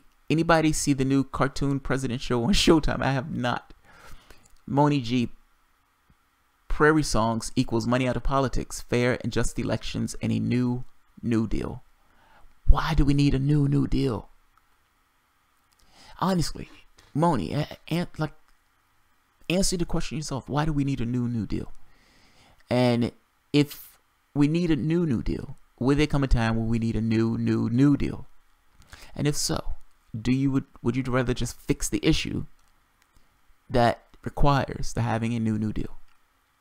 Like, I guess what I'm saying is, at some point, people need to come to the conclusion that in order to make your changes stick, You need to change the political apparatus itself. You need to change how the stuff is organized. And you need to get rid of the forces that goes in line with making you need a new deal. So yeah. Green New Deal, new paradigm, sustainability. Yes, Crossbones. Agreed. I guess the question is always, how do you get that? And again, this is kind of the other point. We're not talking about that. We're talking about Trump and Russia. And the guy who was talking about that is now also been brought over to the side of talking about Trump and Russia. Jamal, is pretty funny. One time Ted Cruz is hiding in Trump's closet and pops out. I'll try to check it out. I'll see if it's online. That's funny. That is funny. Ted Kidd, Tulsi, Bernie loses to Trump. Heck, I'll vote Trump over Bernie. Tulsi. I would vote for Tulsi. I would vote for Tulsi Gabbard. I like Tulsi Gabbard. I like her military policy, meaning she's not an interventionist. And she is extraordinarily easy to look at. So, yes, I would vote for Tulsi. And granted, my vote goes beyond her being extraordinarily easy to look at. I mean, I'm just saying, I would vote for Tulsi. Troy O'Fallon, we need universal health care, government jobs program, universal basic income, but there is no political will right now. Troy Fallon. But here's the thing. I mean, if you had a president, and that president is screaming about this at the top of his lungs, does that president create a political will based on what he wants to do in his agenda? Yes. If you remember during the Affordable Care Act, Obama's big thing was, I'm going to pass universal health care. That was his thing. Nobody was talking about it. It wasn't necessarily something that was on the agenda. That was something he made on his agenda. Now, yes, he did it half-ass. He's a Democrat. He's going to do it half-ass. He's beholden to his corporate masters. What happens, though, when you're not doing that half-ass? What happens? What happens when you make a program because you want the program to work for human beings, not necessarily for corporations or corporate interests? What happens? What happens when the public sees you doing that? When the public sees the president of the United States bashing companies, bashing billionaires, bashing Wall Street, going after people who the public, for all intents and purposes, don't like. What happens? Like, I'm trying to make this point that is a fundamentally different presidency. If you guys ask me why I'm willing to kind of accept certain things from Sanders, like why I'm willing to say, fuck it, I'd vote for him if he ran. This is kind of why. I'm stuck with a dilemma, and I don't know how to get out the box. It's a logic box. If I believe that the society itself, for the most part, creates the people of that society, meaning no human being exists in a void. This idea of human nature it's not really there. I mean, it's human nature in a particular environment. What is the human being going to do in a particular environment? I imagine that there may be some things that are inherent to human beings just from us, our biology or whatever else, but for all intents and purposes, what people attribute to human nature is just human nature in our specific society. It's not necessarily human nature as an absolute. I say that because I guess I'm asking the question. If I think you have a chance for change. And so I'm stuck with this dilemma of, I think we're in a hellscape going down on a roller coaster where we don't have any ups left. It's a hellscape going straight down. Now, I think the question I brought up with saying, or the question that her and I got to was, if you believe it's a hellscape, if you believe that there's no way out, then what's the point in supporting any particular politician? And she's right. That's a fair point. It's somewhat of a logic thing. If that's what you believe, then I also am stuck with this thing that I don't have absolute knowledge. So I'm stuck with two dilemmas. One, I do believe that the society itself creates the people in that society. And we've created this kind of culture of death where we just kind of in a spiral where there's, this kind of Chinese finger trap where we can't actually talk about the real issues and the problems that are addressing our civilization, meaning our life, our real things, our real life on this planet. That we're stuck talking about ridiculousness and minutia. And I suspect either by environmental collapse or by some kind of economic collapse or societal collapse, we will fuck ourselves over.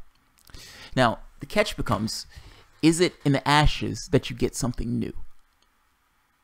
I gotta be honest, that's a pretty bleak picture of things. But I don't necessarily think people would argue with the picture of things. How do you work yourself out of this particular situation when the situation creates drivers, incentives that allow people to behave in the way that they behave? The behavior doesn't get better, the behavior gets worse. Now, the only position that I feel that works is this position of no. I am not being complicit in this game anymore. I'm done. If this thing is going to be a hellscape going down, it's going to be a hellscape going down regardless. So if you're putting a right-winger in that office, I understand that right-winger is going to do bad things, but I know of no other way to wake the public up than for those bad things to take place. And the public needs to be aware. The second part that I'm stuck with is I don't have absolute knowledge, meaning I don't know that it's going to be a hellscape. I don't know that it's a direct road down. There were times in history where you had people coming into office that were like trust busters. You had issues where society changed, where society had different ideas. So at some point you had a society that was immensely anti-war, completely anti-war. And other times, not so much. Sometimes you had societies that were on this thing of workers, other times not so much. Sometimes you have people like Teddy Roosevelt, trust buster, comes in going after companies. Again, other times not so much. So is it possible that we're not necessarily on a hellscape down, that we're on some kind of, roller coaster? I don't know. It's possible. So I'm stuck with this thing of this human. It's not a failing. It's a luxury, but it's not a failing of hope. Well, you look at it and you say, does any of this provide a path at all? Is there any path? Is there any way, meaning, are there any lines of potential behavior that elicits a positive outcome? Sanders is the only line that elicits a positive outcome. Every other line is a fucking hellscape. Now, that sounds bleak, but to some degree, that's my reasoning for saying between the field, meaning if nobody else is on that field but Sanders and Cory Booker and Kamala Harris, then yeah, I'm voting Sanders. If Tulsi Gabbard is on that thing, I'm probably still going to vote Sanders. If Sanders is no longer on that stage, then I will be at home eating popcorn. I'll be at home eating popcorn or on my blog or doing something else, attending to my own devices.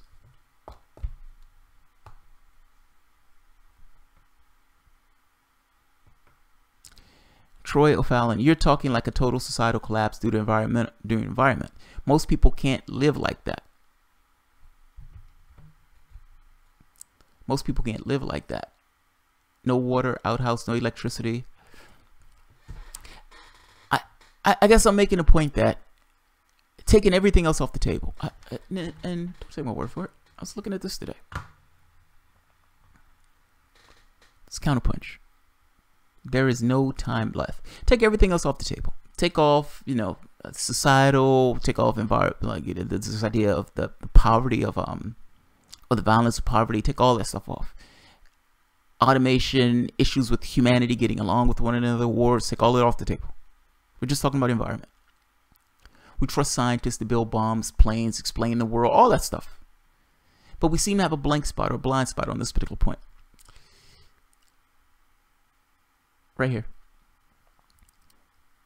That scenario comes by way of interpretation of a speech delivered by James Anderson at the University of Chicago on January 2018 when he received the Benton Medal for Distinguished Public Service, in part for his groundbreaking research that led to the Montreal Protocol in 1987 to mitigate damage to the ozone layer.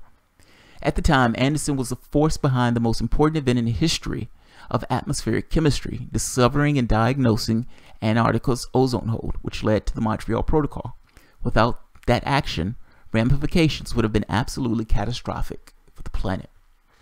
Stratospheric ozone is one of the most delicate aspects of planet habitability, providing protection from UV radiation for all forms of life.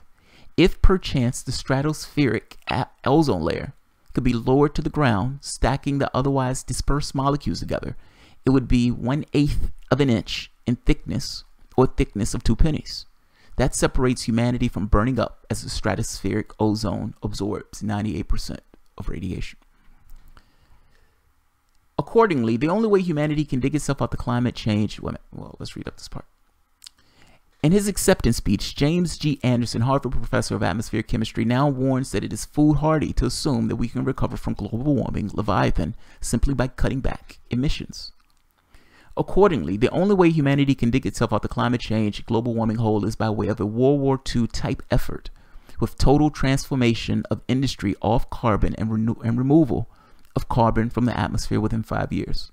The situation is so dire that it requires a worldwide Marshall Plan effort, plus kneeling in prayer. Hard-nosed skeptic scientists is saying we need to pray. That's what we are.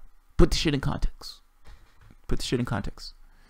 Additionally, Anderson says that the chance of permanent ice remaining in the Arctic after 2020 is 0. Already 80% is gone.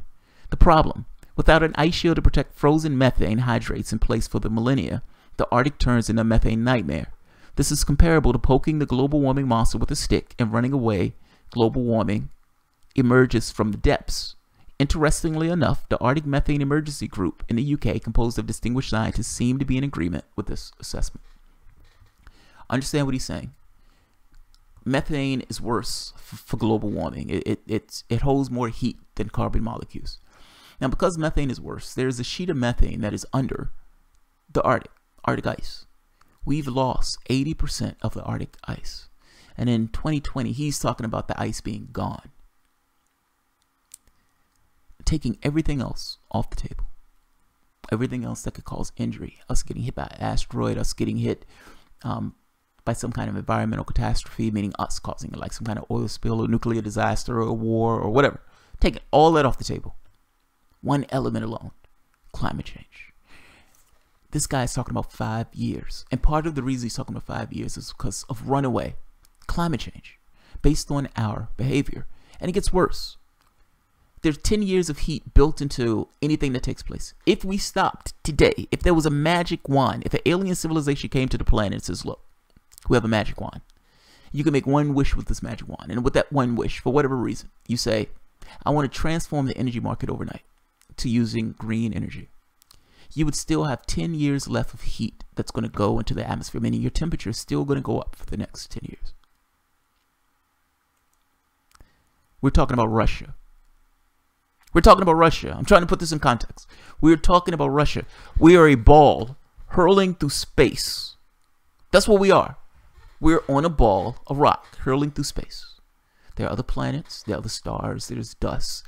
There are magnetic and electromagnetic forces. There are all these things that are around us. There's a real world.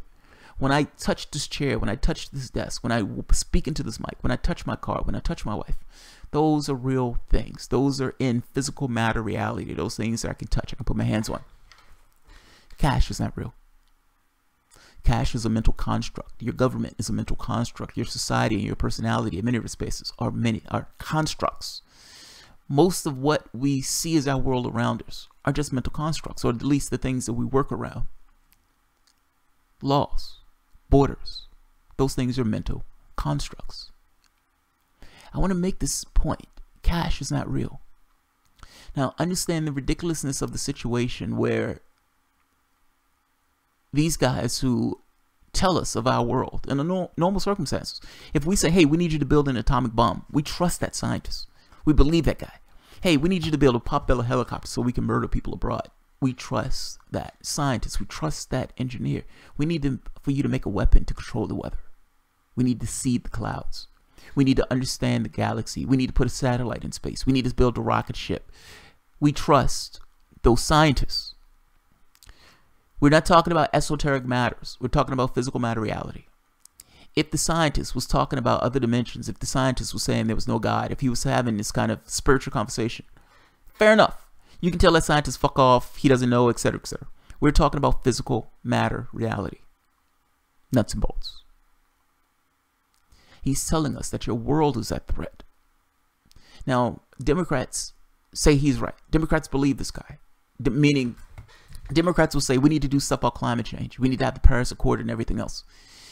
As if that's what you need. Meaning, you need to go further than that. The Paris Accord is almost like running and hitting the car into a wall going 60 miles an hour as opposed to Donald Trump hitting it at 90 miles an hour. Yes, you've slowed the car down by 30 miles an hour. You're just as dead when you hit the wall. It's not enough. That's my point. It's not enough. Meaning, if you're going to do half measures, and if you're not going to do anything about it, substantively do anything about it. If you're running for president and you're saying, I believe in climate change, but I'm selling fracking around the world, then it's not enough. It's not enough. You're not going to get my vote. You're not going to get my vote because we're just this dead out of the way. Meaning, if I want anything to actually change, then my answer and my position has to be no. Because the positions that are available to me is, to some degree, certain death. Certain death. We're talking about fucking Russia. We're talking about Facebook and Twitter ads. That's what we're talking about. This guy's talking about a Marshall Plan. Now, cash is not real.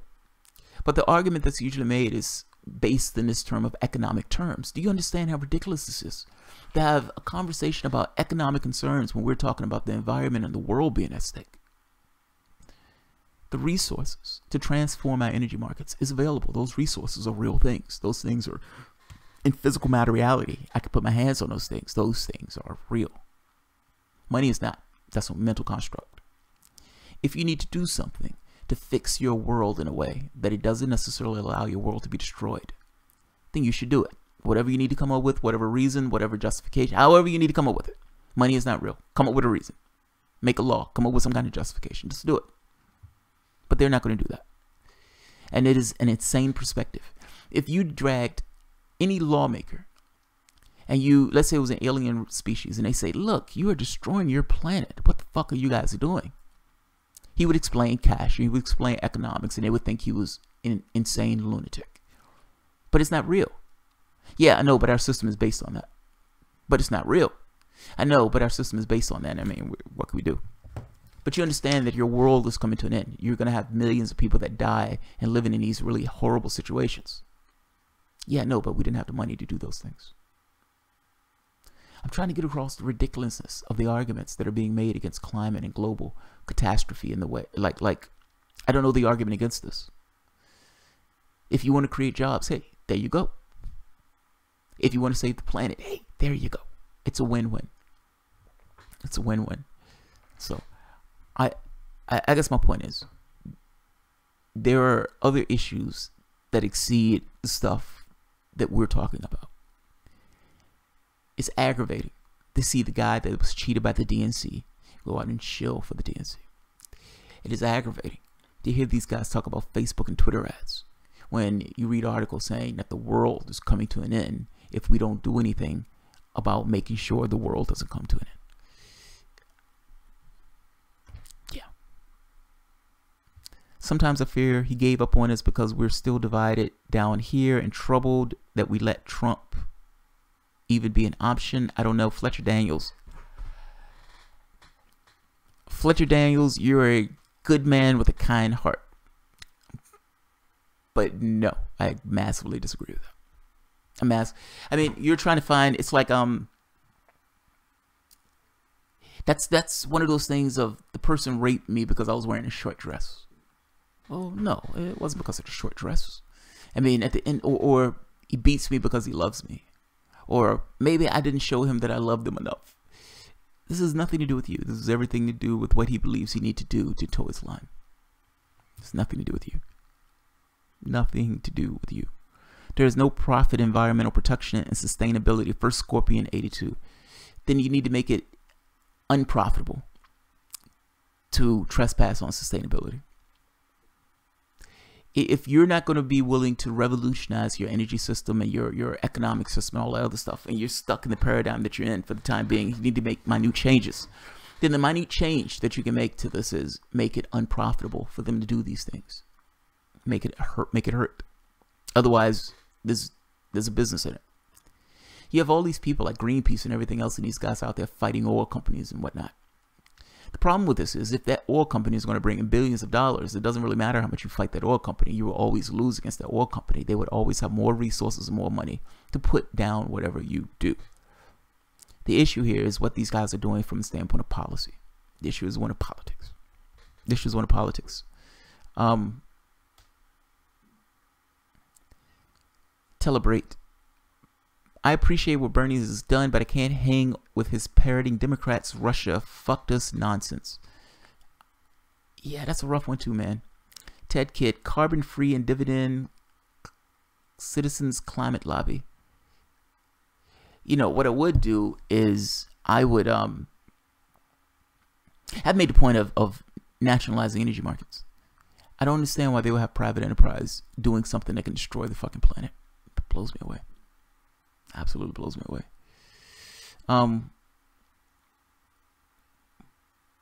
Let's see. Does Bernie think this track will be best way to enact his vision, Buster Peak? I think Bernie may think this track is the only possible way he has to enact his vision. If that makes sense. Like if you believe that I have no capacity to win the primaries if I don't toe a particular line, then what do? You toe the line. You toe the line. But mind you, all this is in your head. It's what do I believe is the way that I need to do or need to behave in order to be relevant for the primaries. I think that's where you are. I think that's where he is. Like, honestly, that's where he is. I'm thinking Dennis Kucinich might run for president again. Tim Nichols, really? Well, he's running for governor. You mean after the governorship? First Scorpius should have said capitalists don't see profit in those things. No, they don't. They don't. Putting nuclear power under control of for-profit industry is insane. Agreed. Agreed. Oh man, you like think about the incentive structure you have. You have industries that can literally destroy the planet. Like you, through research, have found out that the main drivers of climate change are these energy companies and animal agriculture. Why on earth would you leave private enterprise ahead of something that is destroying the fucking planet? Their inputs, their incentive, all of the incentive structure, all of the drivers in this is how do we maximize our profit?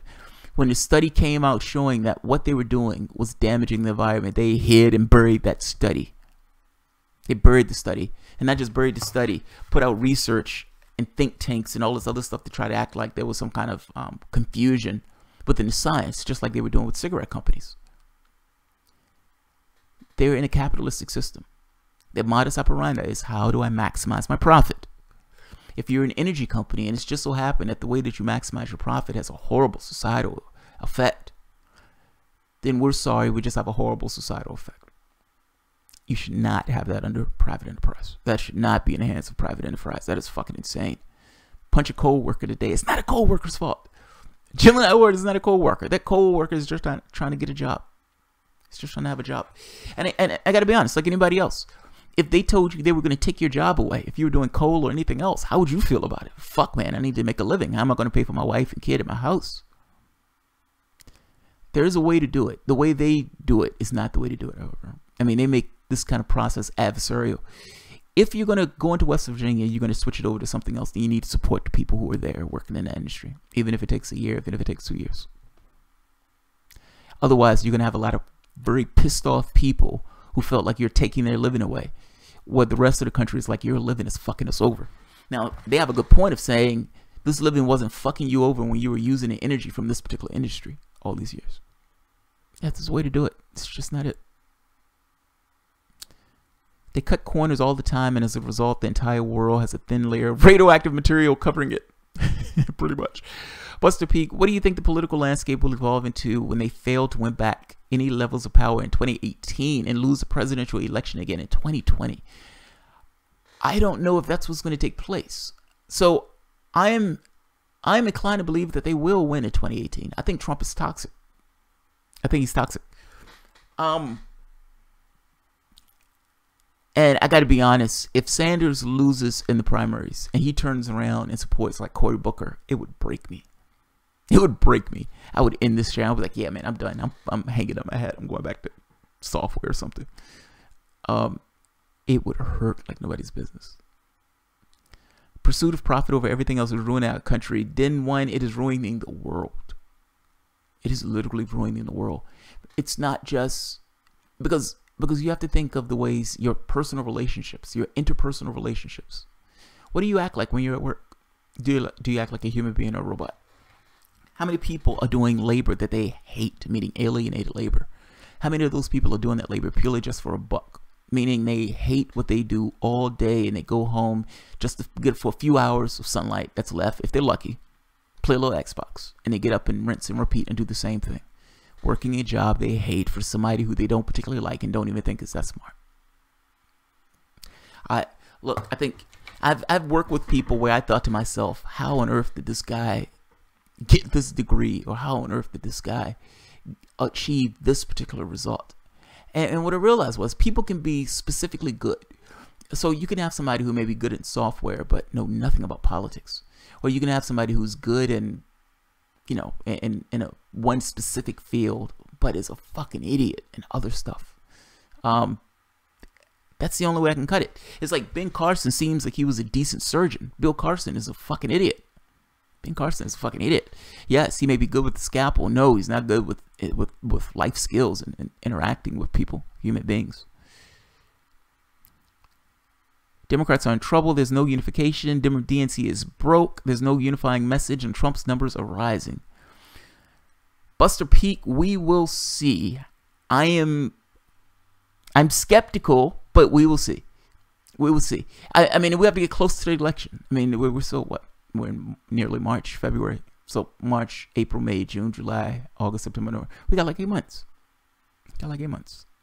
So what takes place between then and now? For example, what if people get a bump in their salaries? Or what if people get this feeling of, hey, this tax cut, I'm getting a little bit money back from this tax cut. No, it's nowhere near as much as the other people, but what if they say that? What if all of the money that they're getting back, at least for the short term, meaning that money is going to, those tax deductions are going to end in a certain period of time. So technically that money, you're getting charged more, meaning the people at the bottom end of the income ladder are getting hit in the knees. The gimmick in it is to make it look as if they're getting a tax cut in the beginning. They are getting a tax cut in the beginning, but in the end, they're going to end up losing money. But what if in the year or so, they see an increase? And what if not just see an increase? That money gets dumped into the economy with more disposable income, and people actually do create jobs. Now, granted, the way they're making these jobs and everything else is, you know, it's somewhat smoke and mirrors. They're going to hit people at the end. But what if this is the case? Meaning, ultimately, what we're talking about is how people feel, not what people are. What's the reality of it? Most people, I don't think, know the reality. They just know how they personally feel. Now, 95% of the jobs created under Obama was either part-time or what was it called? Part-time or low wage. So think about that. 95% of the jobs. They were touting jobs and everything else as if it was this big accomplishment. 95% were low wage or part-time. Is there any doubt that when people were in that race, when they were touting jobs and everything else, that those people were being pissed off? Is there any doubt? 95% of the wealth went to the top 1% in Obama's term. Well, that goes hand in hand with 95% of the jobs being low income or minimum or low wage. I guess my point is Democrats are assuming that people are going to hate the tax cuts. People are going to hate all the stuff that Trump is doing and everything else. And they don't know if that's true. They don't necessarily know what the impact is going to be in the short term, meaning they have no idea. They're assuming that 2018 may be a wave election. They don't know that. Now, if they lose in 2018, look, part of me, this sounds like I'm being hypocritical on this, but my feeling is they're going to go after Social Security and Medicare. Now, is it Social Security and Medicare being taken down the thing that pisses people off enough where those people say, fuck this, these guys have gone too far? In which case they'll vote for any random Democrat. But the problem is they're willing to vote for any random Democrat. If Democrats win in 2018, even if they just win like the House or even if they just win the Senate, does that hold up the plan and muck up the works? Yes, it mucks up the works. Yeah, I don't know, man. I gotta be honest. I'm curious about this one myself. I don't know how this is gonna boil out or turn out. John Carpenter, I'm in Michigan. If Trump gets reelected, he will carry it. Pennsylvania, Wisconsin again. The Democrats need a nominee with a different vision that is more beneficial. They need Sanders. Jamal Obama, a grand bargain. You mean Social Security? Yeah, he was willing to cut Social Security. People forget that, by the way. Like, Bill Clinton, if it wasn't for Monica Lewinsky, sorry, it's like 3 in the morning, so fuck, it's almost 4 in the morning. My energies are failing on me. Bill Clinton and Monica Lewinsky, if it wasn't for that blowjob, If it wasn't for the blowjob, they would have privatized Social Security. You're not safe with Democrats, meaning your Social Security is not safe with Democrats either. This is kind of my point. You need a different thing. It needs to be destroyed and rebuilt. It needs to be destroyed and be rebuilt. Democrats are the ones that did welfare reform. What makes you think they don't want to do the same? Kevin, that's true. That's true. I don't take that away. I have Democrats tending to get more lefty during Republican terms because they can't get anything done in that sense. So it's not, but let me say it this way. I'm skeptical that they would go after Social Security during a Republican term. That's all. And I could be completely wrong on that. I'm just skeptical. Mentally skeptical. Yeah, Monica Lewinsky saved our ass. We need a young Bernie, someone in their late 30s. I don't know who that would be, John Carpenter. Clintons and Bushes are the same, which is why Trump won. Hugo Black, that I agree with. Like a Jeb Bush and a Hillary Clinton. Modest differences from the standpoint of one being more liberal than the other. But is it really that difference in monetary or foreign policy? Fuck no. Fuck no.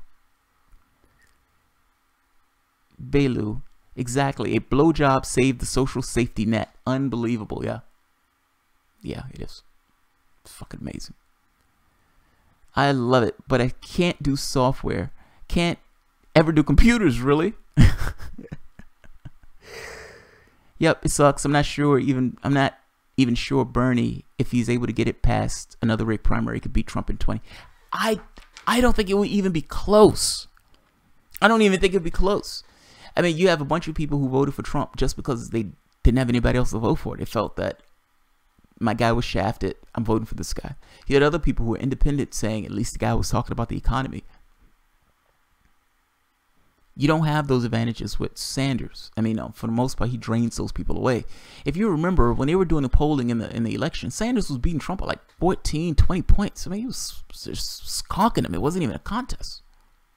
It wasn't even a contest. The question becomes, can Bernie Sanders secure the nomination? And I think that's where we get into maybe ish. Don't forget the stain on the dress. The undignified stain on the dress. You know you want drooling Kennedy for 2020. I do not want Joe Yuckmouth. Don't even call that man a Kennedy. Don't even call that man a Kennedy. That is slanderous. That is immensely slanderous. Turbrate. Bernie should have stayed an independent. He's a Russian-fearing Democrat now. He's still technically the independent senator from Vermont, even though he is behaving and acting as if he's a part of the Democratic Party. So yes. I'm telling you, Jamal, with the establishment sabotaging the nomination and the disarray in the party and the left, Bernie win is up in the air. No, that I agree with. I don't disagree with that. Don't disagree with that. I love David Chappelle's Monica Lewinsky campaign. Me too. Troy Fallon, Miss Lewinsky. Yeah. Oh man, that's fucking hilarious. That's absolutely hilarious. Bernie should run as an independent in 2020. That I don't believe. So going back to William Wallace, going back in the FDR administration, William Wallace ran as an independent. Now Wallace was at the time the most popular politician of his era, and he lost miserably. Just because they're popular doesn't necessarily mean they can win in a third party. Now, that being said, if Sanders had started something like that at the very end of the election cycle, and Sanders had been whipping that up from then to now, maybe. But Sanders put all of his ducks into Democratic Party, and this is what they're doing with him. So, all right, guys, I'm going to end this. It's like 4 in the morning, and I've been doing this all day. So, I am going to get some rest. I should have did this during the day, so there would have been more people having the conversation. Some people could have called in, but we were up, we were talking, so fuck it, we'll just go with it. Bernie is pandering to a streetwalker to crooked Hillary scumbag supporters. Oh, scumbag is rough, but I am not a big fan of her supporters. No, I'm not. Trump would still win, but an indie run breaks the establishment. That part is interesting. That part is interesting. See, I don't think Trump wins, but he's not strong enough to do it. That's all. I don't believe he's going to do it. He's not strong enough to pull it off. Like I have a hard time believing that he has the fortitude to do something like that. And I've seen nothing in his personality up to this point that would say that Bernie Sanders would do that. Nothing. I mean, mind you, this is the guy smearing his supporters and smearing Black Lives Matter and smearing these other guys as being Russian agents or Russian manipulated. So, yeah, I don't necessarily think that's the guy who's going to fight the establishment with this political revolution on a third party. I am immensely skeptical. I would be pleasantly shocked, but I'm immensely skeptical. I think my issue here, and I'll end it on this. He wants to use the Democratic apparatus. He just believes it's the easier path. That's what it is. I mean, it's like these guys have this edifice in place. I want to use the edifice that's already in place. So I think that's what it is. Trudy, thanks for the talk, Jamal. Thank you, Trudy. I appreciate it. Thank you, thank you, thank you. Guys, I appreciate the super cash. It helps a lot. It helps the show, so thank you very much. And Trudy, I understood where you were coming from. I don't like doing these videos either. It thrills me at all. No, it doesn't thrill me at all. I like Sanders. The enthusiasm that I have when I'm coming out talking about Jeremy Corbyn is enthusiasm that I would prefer to have when I'm talking about Sanders. That is not the enthusiasm I'm feeling right now. It's not the enthusiasm I'm feeling. And if I'm being fair and I'm being honest, it would be unfair to come out and be like, yeah, Sanders is doing this for these particular reasons, and this is just strategy, and this is four-dimensional chess, and all this other stuff. It would be a lie, because I wouldn't necessarily feel that way. I would feel in the same way of he threw us under the bus. That's the way I feel. He threw me under the bus. And it's not just me. It's... I know you say you don't feel like you've been thrown under the bus. I guess I look at it from the standpoint of your supporters sent you $220 million. Those supporters came to see your presentations. They dealt with all of the shit from the Hillary supporters. They, stood in freezing cold temperatures. They rallied for you. They saluted for you. They fought for you on Twitter. They fought for you out in the public and all this other stuff. And because they say you're looking like a commie, that there were Facebook and Twitter ads that seem to help your campaign for Vladimir Putin. Now, mind you, you don't even know as a flat fact that these things were from Vladimir Putin. You saw a bunch of Facebook and Twitter ads. And half of them happened after the election. So you can't even tie all of them to the election. 150,000, and half of those things were for the election. $150,000. Now, the response to this is not indignation. It's not indignation. It's not, well, Chuck, I mean, come on. These are Facebook and Twitter ads, and at the end of the day, they spent $100 and some thousand. Every study said that these things were literally irrelevant. Little to no impact on the election itself. And I do believe that we need to do something to make sure our elections are safe, Chuck. And you use that to parlay into the idea of safe elections. What you don't do is give any level of credence to the idea that your supporters were being manipulated by Vladimir Putin. Whether that's Black Lives Matter, whether that's Muslims, or whether that's your supporters. And certainly you don't go out and say that Vladimir Putin is undermining democracy and attacking American democracy when your supporters know fully goddamn well that it was the Democratic Party that cheated you. That cheated you. You're shilling for the people who cheated you. So when I'm making this point of, it's like you're throwing your supporters under the bus to shill for Democrats because you believe that they're going to let you run in that election. They have a tie around your throat at this point saying, toe our line, or you're not going to either get our votes or you're not going to be able to run in the process. Is there a way to handle this without tossing your people under the bus? And the point that I'm getting at is, yes, you don't give any level of credibility to the idea that your supporters, be it Black Lives Matter, be it Muslims, or be it just your general supporters, were being manipulated by Vladimir Putin. That's my point. Nobody is going to remember the context. All they're going to remember is Bernie Sanders supporters were manipulated by Putin that Hillary Clinton didn't lose because she was a horrible candidate. Hillary Clinton lost because she was manipulated by Putin. And all of this is done to try to delegitimize Donald Trump.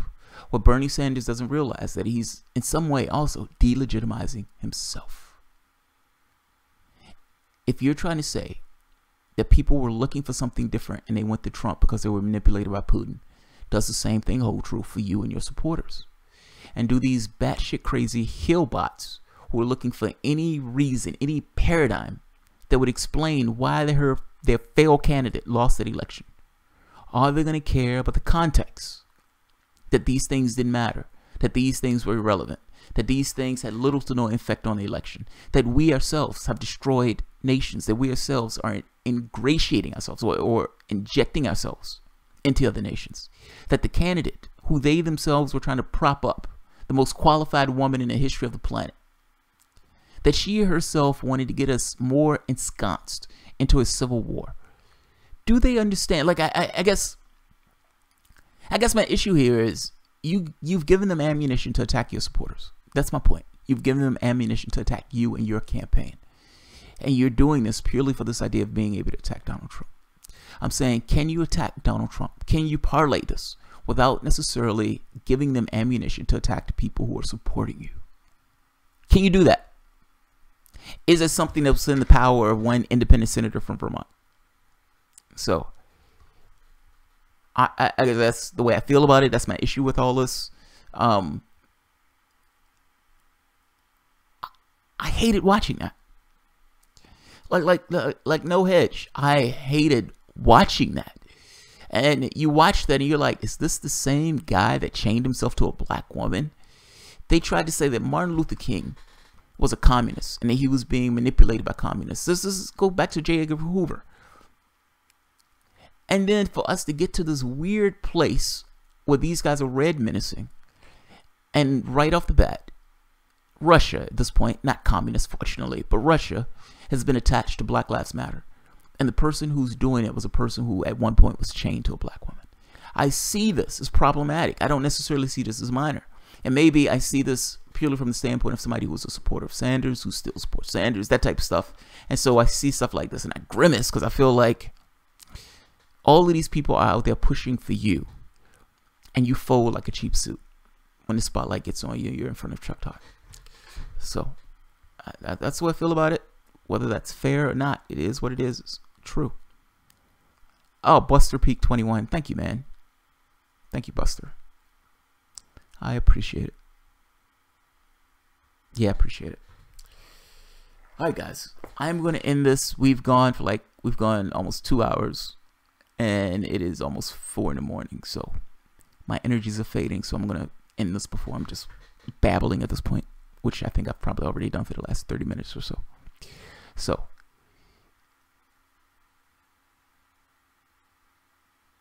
oh God, Bernie was kicked out of a, what is this?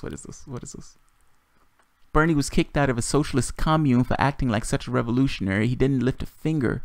He was a demonstration to get someone to take that picture. That's what a poser does. What? I don't know what you're talking about. Bernie was kicked out of a socialist commune for acting like such a revolutionary. He didn't lift a finger. Oh, okay, I see. For acting like a revolutionary, he didn't lift a finger. He was in that demonstration to get someone to take that picture. That's what a poser does. I feel you. I feel you. I don't know how to pronounce that name. I'll just call you Hans. I feel you, Hans. I feel you. I don't think Sanders is a socialist. And maybe it's from the context of the states, meaning he can only show those areas of himself that is acceptable to the people in the states. I just think he's a classic Democrat. It's just that the Democrats have become so batshit crazy that he needs a way to distinguish himself, so he calls himself a democratic socialist. Revolutionary, I don't know if you can have a revolution in the Democratic Party. I'm skeptical. Maybe. I'm skeptical. I'm extremely skeptical. And at the very least, I think you had an army of people who wanted a revolution. Honestly, I think you do. You think you did.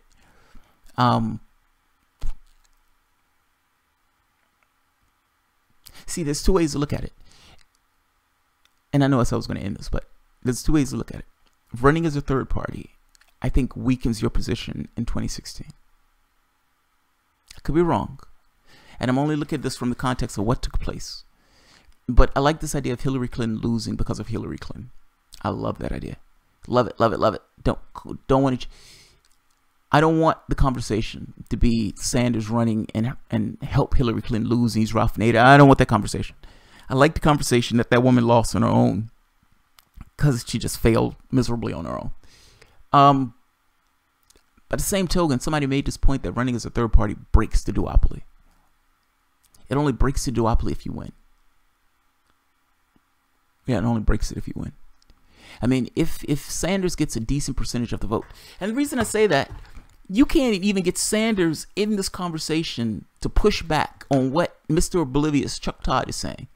How are you going to get Sanders to be the strong advocate in that race?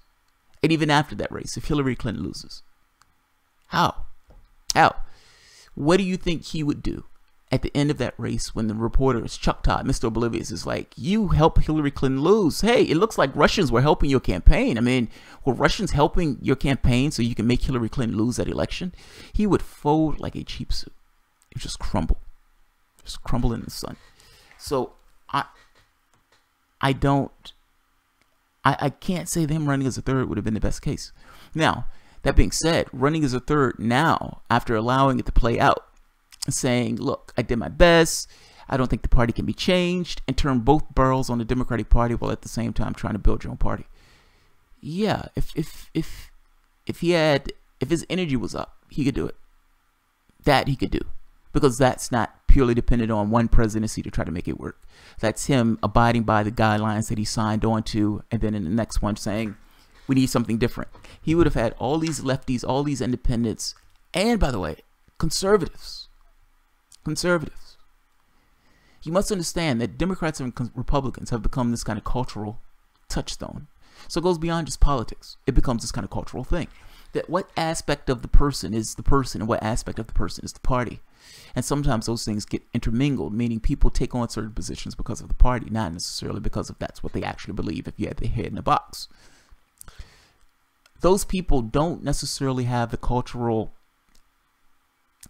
I guess, what's the word I'm looking for? That cultural repulsion with something else. But they may have it with Democrats.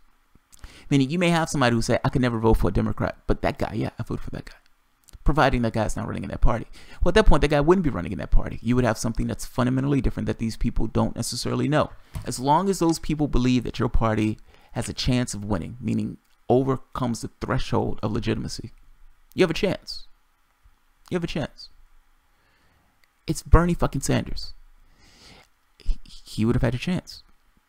Now, the best case scenario, and the part I wish the most, but I doubt it's taken place, if Sanders was working behind the scenes with multiple groups, meaning unions, Our Revolution, Justice Democrats, Brand New Congress, I wish he was working behind the scenes with all of these people, Bronner, Greens, everybody, organizing the left behind the scenes, meaning having people in his organization dealing with all of these people to organize these people into this one group, and at the last minute take the knees out of the Democratic Party, taking the support and saying, yes, I've started a new party. My name is Bernie fucking Sanders and I'm running for president of the United States.